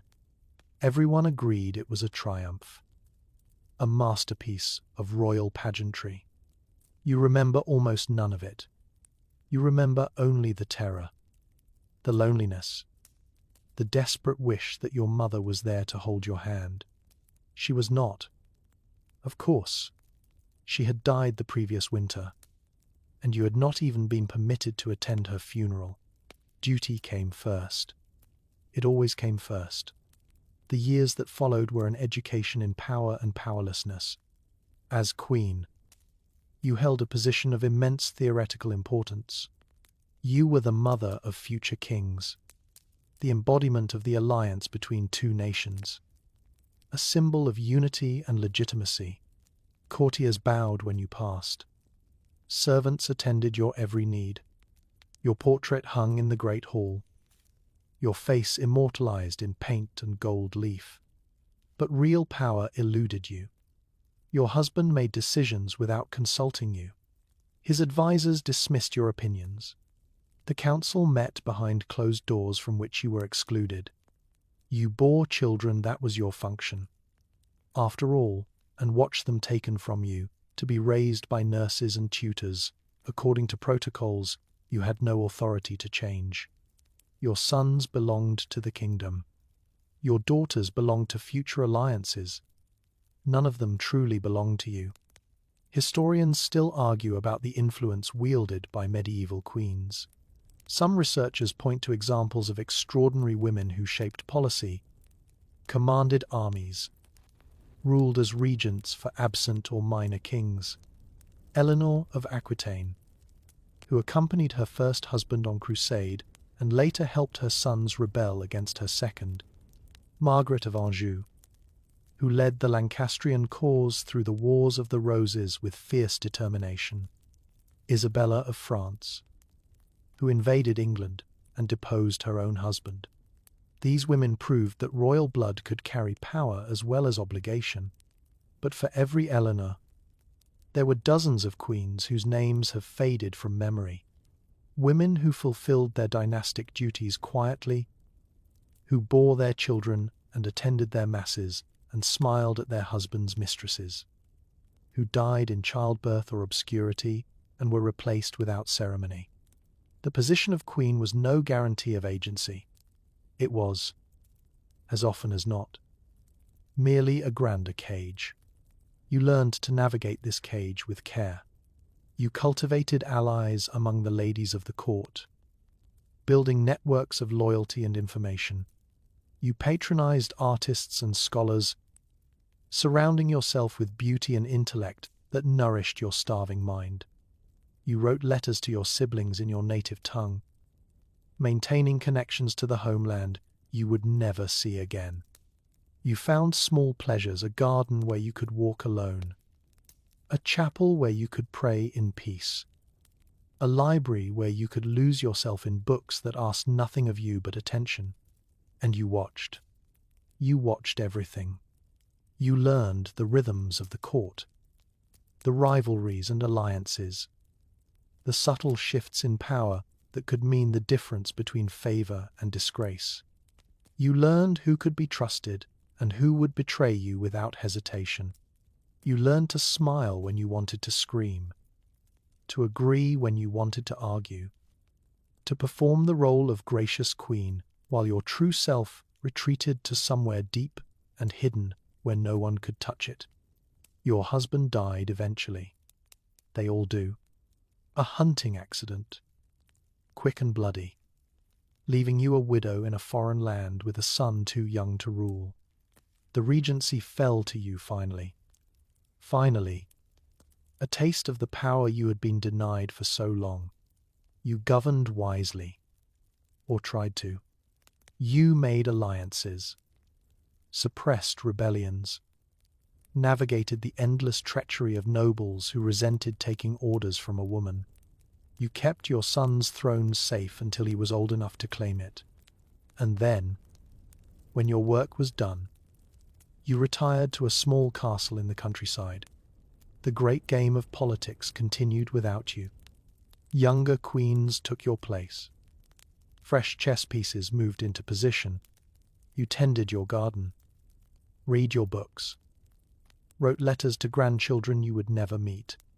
The stone walls of your castle are cold, even in summer. The wind whistles through gaps in the windows, carrying the scent of rain and distant forests. You sit by the fire, wrapped in furs, watching the flames dance. You think about the girl who crossed the sea all those years ago, terrified and alone, carrying the weight of nations on her narrow shoulders. She seems like a stranger now, a character in a story you once read. But she was you. She is still you. And everything you survived, the loneliness, the powerlessness, the endless performance of a role you never chose, has brought you here, to this quiet room, this crackling fire, this hard-won peace. You close your eyes and let the warmth wash over you. You have earned this rest. Now let us descend again, down from the castle, down from the silk and silver and political intrigue, back to the village where most medieval women lived their lives, back to the mud and the labor and the relentless struggle for survival. Because for every noblewoman traded between kingdoms, there were thousands of peasant wives whose marriages were simpler, rougher, and in some ways more honest. You are a peasant now. Your hands are calloused. Your back is bent. Your face weathered by sun and wind and years of working the land. You do not wear silk. You have never touched silk, have only glimpsed it once on a lady passing through the village in a fine carriage. Your dress is rough wool, patched and repatched until the original fabric is barely visible beneath the repairs. Your shoes are leather when you are lucky, bare feet when you are not. Your marriage was not negotiated by ambassadors or sealed with treaties. It was arranged by your father and a neighbor over a cup of ale. Two men agreeing that their children should wed, that the joining of two small plots of land made practical sense. There was no grand ceremony, no feast lasting weeks. The priest blessed you at the church door, not inside. For peasant weddings often happened in the churchyard, and your mother gave you a wooden spoon as your dowry, the only object of value she possessed. That spoon sits in your kitchen now, worn smooth by years of stirring. It is the only thing you own that belonged to your mother. Everything else in this house belongs to your husband, or to the lord whose land you work, or to the endless cycle of debt and obligation that defines peasant existence. Here's a curious detail that historians often note about peasant marriages. They were, in some ways, more egalitarian than noble ones. Not equal, nothing in medieval society was truly equal but closer to partnership. A peasant husband needed his wife's labor to survive. He could not afford to treat her as merely decorative, merely ornamental, merely a vessel for heirs. She worked beside him in the fields during planting and harvest. She managed the household economy with skill that meant the difference between eating and starving. Her contribution was visible, tangible, essential. You think about the rhythm of your days, so different from the castle ladies with their embroidery and their politics. You wake before dawn to tend the fire, to milk the cow if you are fortunate enough to have one, to prepare the simple pottage that will sustain your family through the morning's labor. Then you work in the garden, in the fields, at the loom, wherever your hands are needed. There is always something to be done. There is never rest. Your husband works beside you, or near you, his labor and yours intertwined like threads in cloth. He plows while you sow. He harvests while you bundle. He repairs the roof while you patch the walls with mud and straw. You argue sometimes, of course you do, about money, about the children, about his drinking or your spending or the pig that got into the neighbor's garden. But the arguments pass, and the work continues. Because there is no time for prolonged conflict when survival demands cooperation. The children come, one after another. Some live, some do not. You bury the ones who die in the churchyard, weeping over graves so small they break your heart. Then return to work because the living still need to eat. The ones who survive grow quickly, put to work as soon as their small hands can manage useful tasks. Your daughter learns to spin at 5, to cook at 7, to manage a household by 10. Your son follows his father to the fields, learning the rhythms of planting and harvest that will define his life as they defined yours.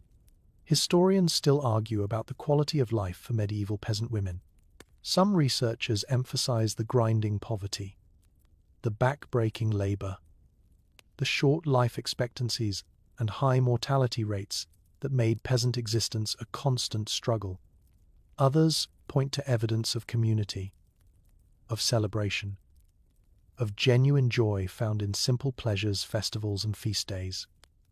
The warmth of family, the satisfaction of work well done. The truth contains both. Peasant life was hard, yes, but it was also life, full and complicated, and not without its moments of happiness. You have known happiness. You have known the satisfaction of a good harvest. The bins full, the winter stores secure. You have known the pleasure of dancing at the midsummer fair, your husband's arm around your waist, music and laughter filling the warm night air. You have known the fierce love of watching your children grow, seeing your own features reflected in their faces, teaching them the skills that will help them survive. And you have known sorrow, the baby who died before she could be named, the winter when the stores ran out and you ate bark and roots and prayed for spring, the year the plague came to the village and took half your neighbors, including your husband's brother and his entire family. You survived somehow. Impossibly. You survived, but the losses carved hollows in your heart that never quite filled again. Your husband has aged. As you have aged. His hair is grey now, his movements slower, his strength diminished by years of labor. But he is still here, still beside you, still reaching for your hand across the table after the evening meal. You have been married for 30 years. 30 years of shared work and shared sorrow and shared survival. 30 years of learning each other's silences, each other's moods, each other's ways of coping with a world that offers no guarantees. You do not have words for what exists between you. It is not the love of songs and stories. It is something rougher, more practical, more durable. It is the knowledge that you have faced hardship together and emerged still standing. It is the comfort of a familiar presence in the darkness, a warm body beside you when the night is cold. It is the unspoken understanding that you will care for each other until death separates you.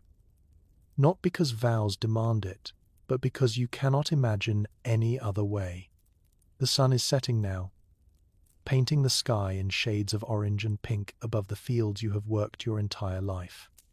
The harvest is in, the bins are full, the cow is milked, the chickens are penned, the fire is lit against the coming darkness. Your husband sits in his chair by the hearth, whittling something, a toy for your grandson, perhaps, or a tool handle to replace one that broke. You sit across from him, your own hands busy with mending, the firelight warm on your weathered face.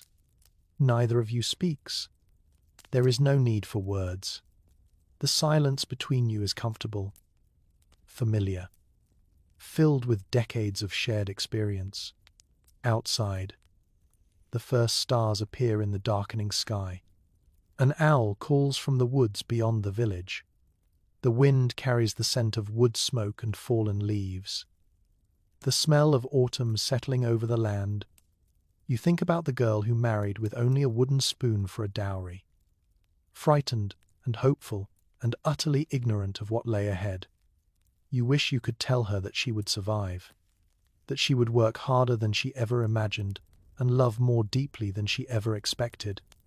That life would break her heart and mend it again, over and over, until she became something stronger than she knew she could be. But perhaps she already knows, perhaps some part of her, standing at the church door all those years ago, understood that survival was its own kind of victory. The fire crackles. Your husband glances up, catches your eye, offers a small smile. You smile back, and the night folds gently around you both. Section 14. But not all marriages followed the proper path. Not all unions were blessed by priests and witnessed by families and recorded in parish registers. In the shadows of medieval society, other stories unfolded, stories of forbidden desire, secret passion, and the brutal consequences that awaited those who strayed from the narrow road of virtue. You have heard the whispers. Everyone has.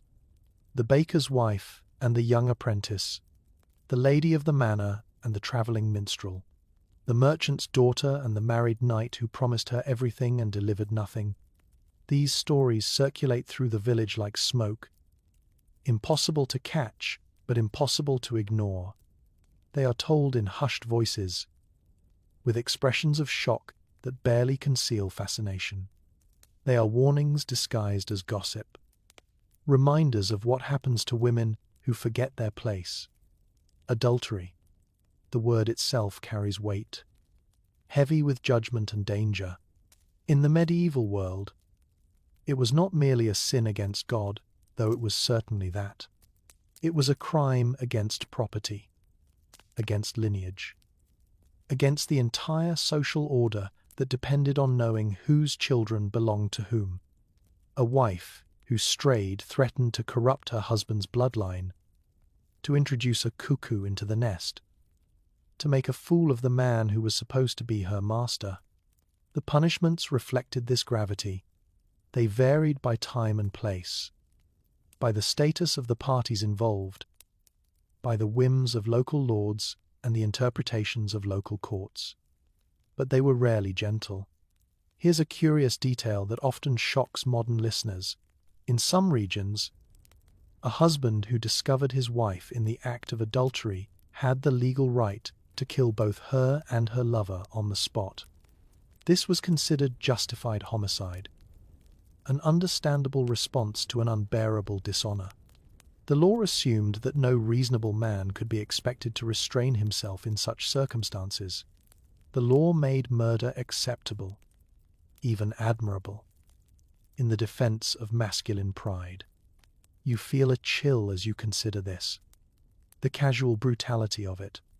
The way a woman's life could be ended in a moment of rage, with the law's blessing, simply because she had sought pleasure or affection outside her marriage. It did not matter why she strayed. It did not matter if her husband was cruel or neglectful or absent. It did not matter if she had been forced into the marriage against her will. Her body belonged to her husband. Her betrayal was punishable by death. Those who escaped immediate violence faced other consequences. Public shaming was common, the ritual humiliation designed to mark the adulteress as fallen, to warn other women of the fate that awaited transgression. In some places, the guilty woman was paraded through the streets, stripped or dressed in rags, pelted with refuse by her neighbors. In others, she was forced to wear a visible sign of her shame, a particular color, a specific garment, a brand or mark that identified her sin to anyone who looked. The church offered its own punishments. Penance for adultery was severe years of fasting, of prayer, of exclusion from the sacraments. The adulteress was expected to perform public acts of contrition to demonstrate her remorse before the community she had scandalized. Her soul might eventually be forgiven, but her reputation never would be. She would carry the stain of her transgression for the rest of her life, whispered about long after the passion that sparked her fall had faded to ash. And what of the men? Historians still argue about the double standard that pervaded medieval attitudes toward infidelity. A wife's adultery was a catastrophe, a fundamental violation of the social order. A husband's adultery was regrettable, perhaps, but understandable. Men had needs. Men were weak in the face of temptation. Men could stray without threatening the legitimacy of their heirs, since any children born of their affairs would belong to other men's households. This asymmetry was everywhere. A husband could keep a mistress with relative impunity. He might face disapproval from the church, mild censure from his peers, perhaps a few extra prayers assigned by his confessor, but he would not be paraded through the streets. He would not be killed in a fit of justified rage. He would not see his life destroyed by a single indiscretion. You think about the women you have known who walked this dangerous path. The young wife, married at 14 to a man 3 times her age, who found comfort in the arms of a servant closer to her own years. She was caught. Of course, she was always going to be caught. Servants talk. Neighbors watch. Privacy is a luxury that medieval life rarely affords. Her husband beat her so badly she could not walk for a month. The servant disappeared, sold, some said, or killed quietly and buried in an unmarked grave. Or the widow who took a lover after her husband's death, seeking pleasure without the constraints of marriage. She was not, technically, committing adultery. She had no husband to betray, but the village judged her anyway. A respectable widow should mourn, should pray, should dedicate herself to pious works and the memory of her departed spouse. This widow, with her laughter and her lover and her refusal to perform proper grief, was an affront to decency. She found herself increasingly isolated, excluded from gatherings, denied the small courtesies that made village life bearable. Not all forbidden loves ended in disaster. Some couples managed to keep their secrets, to steal moments of connection without detection. Some affairs burned bright and brief, ending before suspicion could solidify into proof. Some women loved dangerously and escaped unscathed, their transgressions known only to themselves and the partners who shared their risk. But the danger was always present. The fear of discovery shaped every encounter, sharpened every pleasure with the edge of potential catastrophe. To love outside of marriage was to gamble with your life, your reputation, your place in the only community you had ever known. You wonder what drove them to it. The lonely wife, the neglected bride, the woman trapped in a marriage she never wanted, with a man she could never love. Was it desperation? Was it defiance? Was it simply the uncontrollable surge of desire that no amount of social conditioning could entirely suppress? Perhaps all of these, perhaps something else entirely. Something impossible to name from this distance of centuries. The night is quiet now. The village sleeps, its secrets tucked behind closed doors and shuttered windows. Somewhere, perhaps, a forbidden meeting is taking place, whispered words, furtive touches, the intoxicating danger of stolen intimacy. Somewhere, a woman is risking everything for a moment of feeling truly alive. You do not judge her. You cannot. You understand too well the constraints that shaped her choices, the hunger that drove her to such desperate measures. You understand that the rules were not made for women's benefit, that the punishments were designed to enforce control rather than ensure happiness. The moon rises over the village, silver light spilling across thatched roofs and muddy lanes. You pull your shawl tighter against the cold and watch the shadows lengthen. Tomorrow, the whispers will continue. The judgments will be passed. The dangerous dance of desire and consequence will go on, as it always has, as it always will. But tonight, you simply watch and wonder, and remember that the human heart has never been easily governed. No matter how harsh the penalties for its rebellion, there was another path, a door that some women chose to walk through, leaving behind the world of husbands and households and endless labor. A door that led to stone walls and quiet cloisters, to prayers sung at midnight and vows spoken not to any man but to God himself. The convent, the nunnery, a place that was, depending on who you asked, either a sanctuary or a prison. You stand now before such a place. The walls rise high, grey and forbidding, blocking out the noise and chaos of the world beyond. A heavy wooden door, studded with iron, marks the boundary between secular life and sacred space. Once you pass through that door, you will leave behind everything you have known, your family, your freedom, your very name. You will become a bride of Christ, devoted to prayer and contemplation for the rest of your days. Some women came here willingly. They felt a calling, a genuine pull toward the religious life, a desire to dedicate themselves to something greater than the domestic cycle of marriage and childbirth. These women found peace within the cloister, purpose in their prayers, a community of sisters who understood them in ways their families never could. For them, the convent was liberation, freedom from the demands of men, from the dangers of childbirth, from the endless expectations that crushed so many of their sex.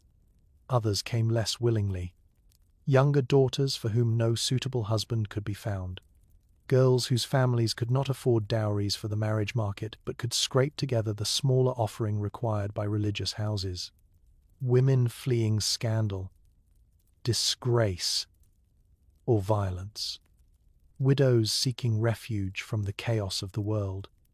These women entered the convent not as a first choice but as a last resort, the only option left when all other doors had closed. Here's a curious detail that historians often emphasize. The convent offered educational opportunities available almost nowhere else for medieval women.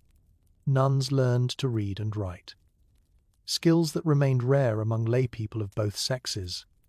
Some convents housed impressive libraries, and the women within them became scholars, copying manuscripts, composing poetry, even writing theological treatises. Hildegard of Bingen composed music that is still performed today and wrote on topics ranging from medicine to mysticism. She corresponded with popes and emperors, wielding an influence that would have been impossible for a married woman of her era. You think about what it would mean to live this life. The routine of the hours prayers at midnight, at dawn, at midday, at dusk. The day divided into segments of devotion that leave little time for idle thought. The silence that fills the spaces between prayers, heavy and expectant. A silence that some find peaceful and others find suffocating. The simple meals, the plain habits, the deliberate stripping away of vanity and individuality in service of something eternal. The abbess who governs this place is a woman of considerable power. Within these walls, she rules absolutely. She manages the convent's properties, oversees its finances, disciplines its members, represents the community in dealings with the outside world. Some abbesses commanded territories larger than those of minor lords. Some sat in councils and parliaments, their voices carrying weight that most women could never dream of possessing. But power within the convent came with its own constraints. The church hierarchy remained male, and even the most formidable abbess answered to bishops and archbishops who could overrule her decisions. Reforming movements periodically swept through religious houses, tightening rules, restricting freedoms, enforcing stricter enclosure. The autonomy that convents offered was always conditional, always subject to the approval of men who believed they knew better what women needed. You have heard stories of unhappy nuns, girls forced into religious life against their will, who spent their days in bitter resentment, who broke their vows whenever opportunity arose, who died still yearning for the world they had been denied. The convent could be a prison as surely as a bad marriage, perhaps more so. Since there was no death of a spouse to offer eventual release, vows were permanent. The door, once closed, did not open again. Historians still argue about the overall experience of medieval nuns. Some researchers emphasize the opportunities the religious life provided: education, autonomy, escape from the dangers of childbirth, a community of women supporting one another. Others point to evidence of coercion, of unhappiness, of women trapped in vocations they never chose. The truth, as with so much of medieval women's experience, varied enormously by individual circumstance. You step closer to the heavy door, your hand reaches out, almost touching the iron studs that decorate its surface. The metal is cold, even through the fabric of your sleeve. Behind you, the world continues: the village with its gossip, the manor with its politics, the endless cycle of work and worry that defines ordinary existence. Ahead of you, the unknown. What would you choose? If the choice were truly yours, some women found genuine peace within these walls. They rose before dawn and prayed with full hearts, feeling the presence of God in every chanted syllable. They formed deep friendships with their sisters, bonds forged in shared devotion that lasted lifetimes. They created art and music and literature that endured long after their names were forgotten. They lived and died in quiet contentment, certain that they had chosen the better path. Others counted the days like prisoners. They stared at the walls and dreamed of escape. They broke the rules in small ways, hoarding food, whispering after hours, stealing moments of forbidden contact with the outside world. They aged in bitterness, their spirits withering in the confinement that was supposed to nurture their souls, and some found something in between. A life that was neither perfect sanctuary nor unbearable prison, but simply life with its own rhythms, its own satisfactions, its own disappointments. They made peace with their circumstances. If not always with joy, then at least with acceptance. They found meaning where they could and endured the rest. You withdraw your hand from the door. Not today. Perhaps not ever. The convent will remain here, waiting, offering its complicated promise of refuge and restriction. Other women will pass through this door, will take the veil, will make this life their own. Some will flourish, some will wither, most will simply survive, as women have always survived, making the best of the choices available to them. The wind picks up, carrying the scent of incense from somewhere within the walls. A bell begins to toll, calling the sisters to prayer. You hear their voices rising in the distance, faint and ethereal, a sound from another world. You turn away and begin the walk back to the village. The path is muddy, the sky threatening rain. Your ordinary life waits for you, the husband, the children, the endless labor, the small joys and persistent sorrows. It is not a perfect life, but it is yours. You chose it, or it chose you, and now you must live it as best you can. Behind you, the convent door remains closed. The prayers continue, and the medieval world spins on, offering women their limited array of options, demanding that each one find her own way through. The cycle turns, the seasons pass, and now you are no longer the young bride trembling at the altar, nor the exhausted wife laboring through endless days, nor the widow tasting freedom for the first time. You are a mother with a daughter of your own, and you are watching history prepare to repeat itself. She is 12 years old. Your daughter, she has your eyes, your grandmother's stubborn chin, her father's habit of humming while she works. She still plays sometimes, when she thinks no one is watching, chasing the cat through the garden, building little castles from mud and sticks, laughing at nothing in particular with the pure joy of childhood. But those moments are becoming rarer. You see her changing, her body shifting into unfamiliar shapes, her mood swinging between giddiness and inexplicable sorrow. She is becoming a woman, and you know what that means. The conversations have already begun. Your husband mentioned a neighbor's son, a good family, solid land holdings, a boy who seems steady and kind. Nothing is settled yet, he assured you. Just talk, just possibilities. But you recognize the tone. You remember your own father using that same careful voice, that same pretense of casual speculation. In the months before your own betrothal was announced, you look at your daughter and you see yourself, 20 years ago, standing on the threshold of a future she did not choose. The same fear you felt is waiting for her, the same uncertainty, the same surrender to forces beyond her control. Here's a curious detail that breaks your heart a little. You will help arrange this marriage. You, who know better than anyone what it means to be traded like livestock, will participate in trading your own daughter. You will negotiate with the boy's mother about dowry and dower. You will assess the family's reputation, their wealth, their treatment of women.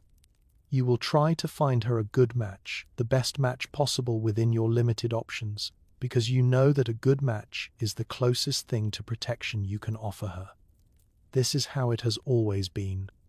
Mothers preparing daughters for the same fate they endured, passing down not just skills and recipes but survival strategies, coping mechanisms, the hard-won wisdom of women who learned to find space within suffocating constraints.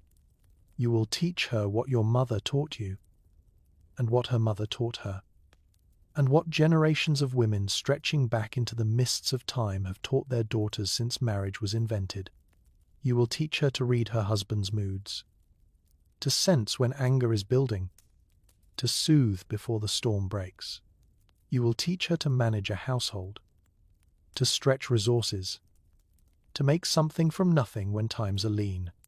You will teach her to protect herself during childbirth as much as any woman can, which herbs to take, which prayers to say, which midwives to trust. You will teach her to find joy in small things, because the large joys may never come. And you will teach her to endure. Above all else, you will teach her to endure. The fire crackles in the hearth. Your daughter sits beside you, her hands busy with the embroidery you are teaching her.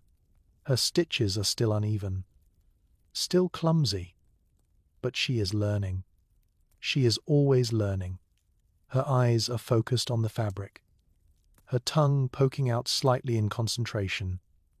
And in this moment she looks so young, so innocent, so utterly unaware of what awaits her. You want to protect her. The urge is overwhelming. Almost physical, a tightness in your chest, a burning behind your eyes. You want to wrap your arms around her and hold her safe from everything. From the husband who might be cruel, from the childbirth that might kill her, from the 1,000 daily indignities that women are expected to accept without complaint. But you cannot protect her. Not really. The world is what it is. The rules are what they are. All you can do is prepare her as best you can and pray that fate will be kind. Historians still argue about whether medieval mothers felt conflicted about perpetuating a system that constrained their daughters as it had constrained them. Some researchers suggest that most women accepted the social order as natural and inevitable, never questioning the assumptions that shaped their lives. Others point to evidence of resistance, of mothers who fought for better matches, who delayed marriages as long as possible, who taught their daughters subtle forms of rebellion alongside the overt lessons in submission. You think the truth is simpler and more complicated than either view allows. You love your daughter. You want her to be happy. You also want her to survive. And in this world, survival often requires accepting things that happiness would reject. You navigate between these imperatives as best you can, making compromises that satisfy neither fully, hoping that somehow it will be enough. Your daughter looks up from her embroidery. She has pricked her finger, a tiny bead of blood welling on her skin. You take her hand, press the wound to your lips, taste the copper warmth of her blood. Such a small hurt, such a minor pain. You wish all her hurts could be this easily soothed. She smiles at you, trusting, unworried.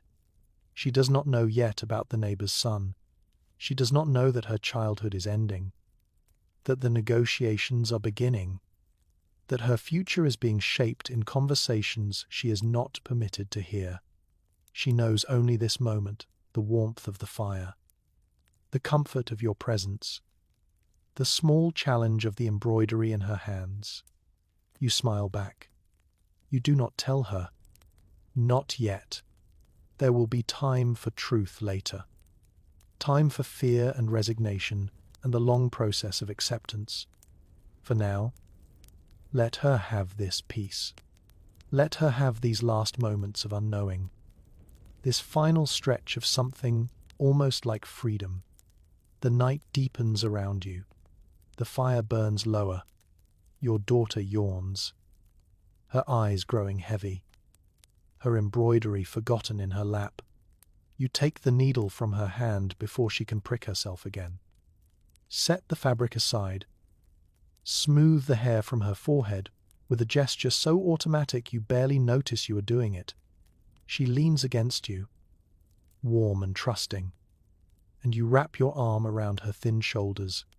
Her breathing slows. Her body grows heavy with approaching sleep. You hold her and you remember. You remember being held like this.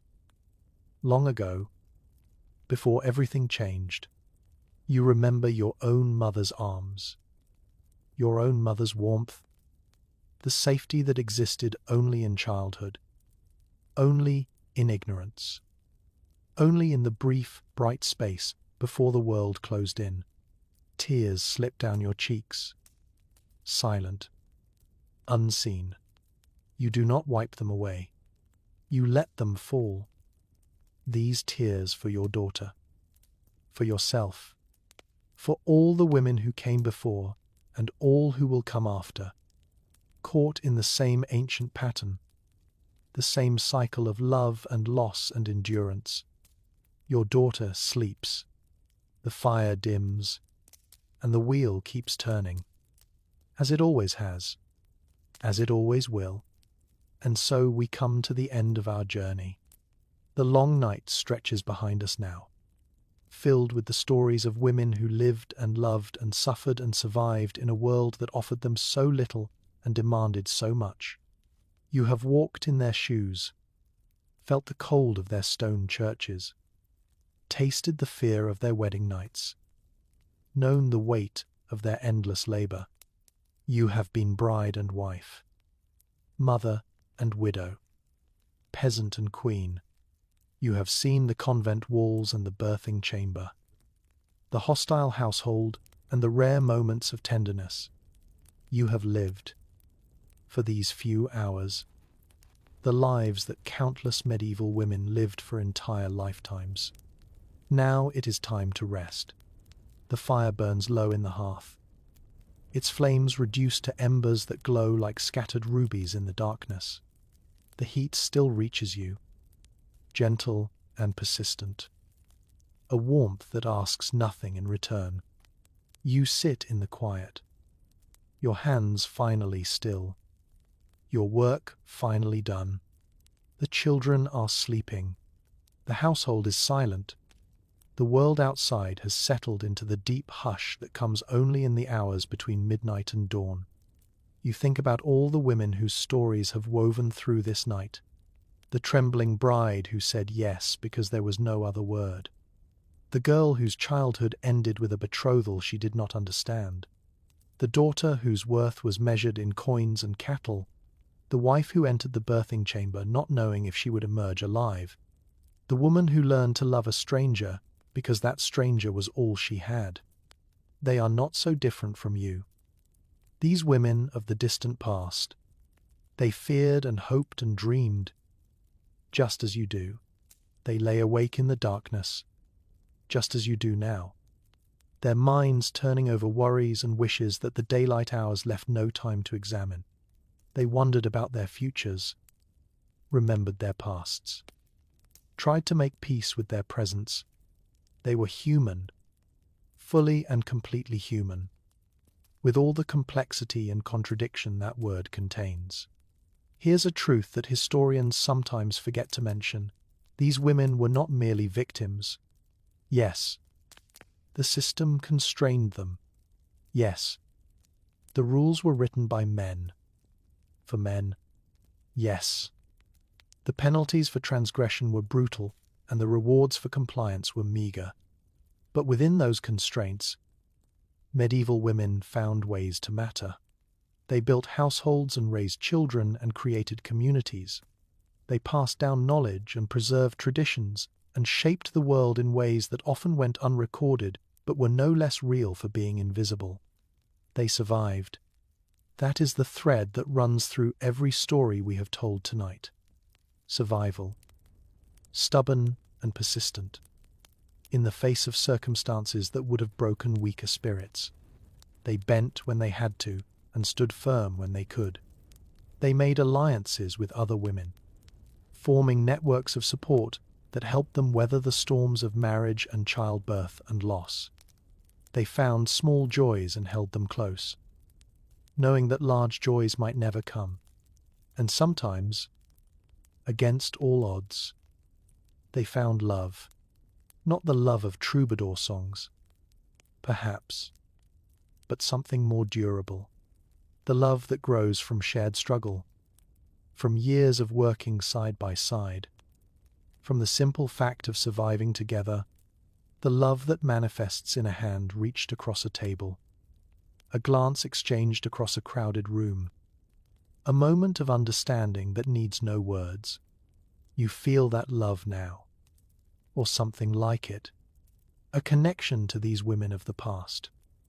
These strangers who are somehow also sisters. You have walked their paths and felt their fears and witnessed their small triumphs. You carry them with you now, their stories woven into your own, their endurance adding strength to yours. The embers shift in the hearth, sending up a brief flurry of sparks that dance like fireflies before fading into darkness. The room grows dimmer, the shadows deepen, and you feel your eyes growing heavy, your thoughts growing soft, your body relaxing into the peace that comes only with true exhaustion. This is how it felt for them.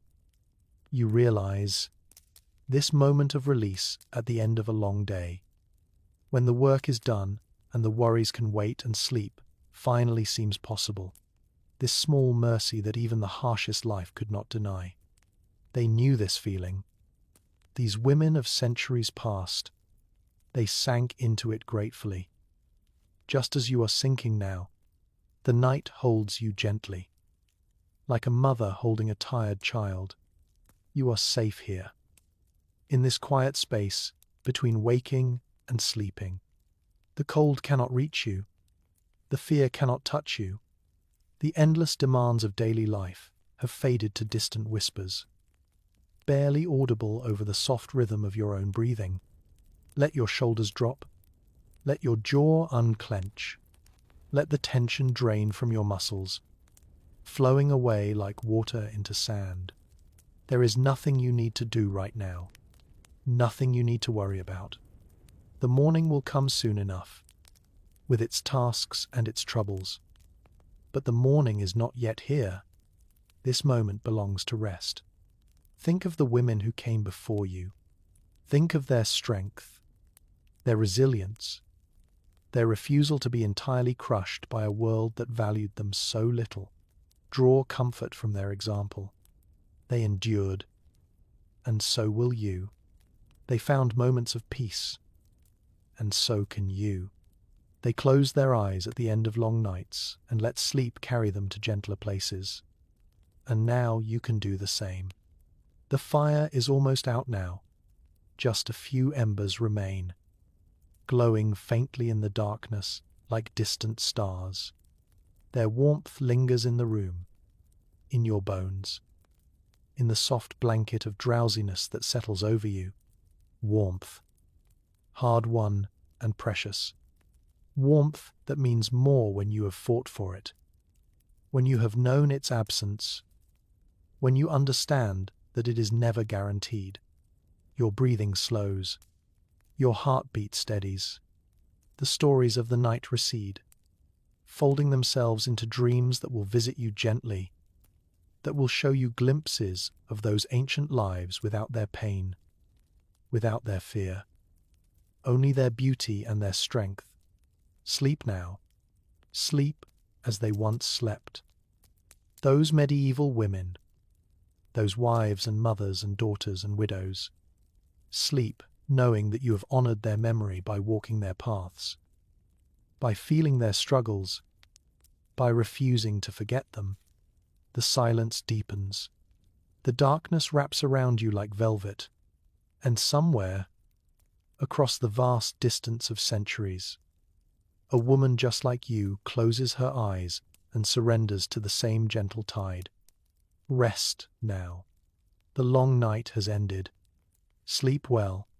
Sweet dreams.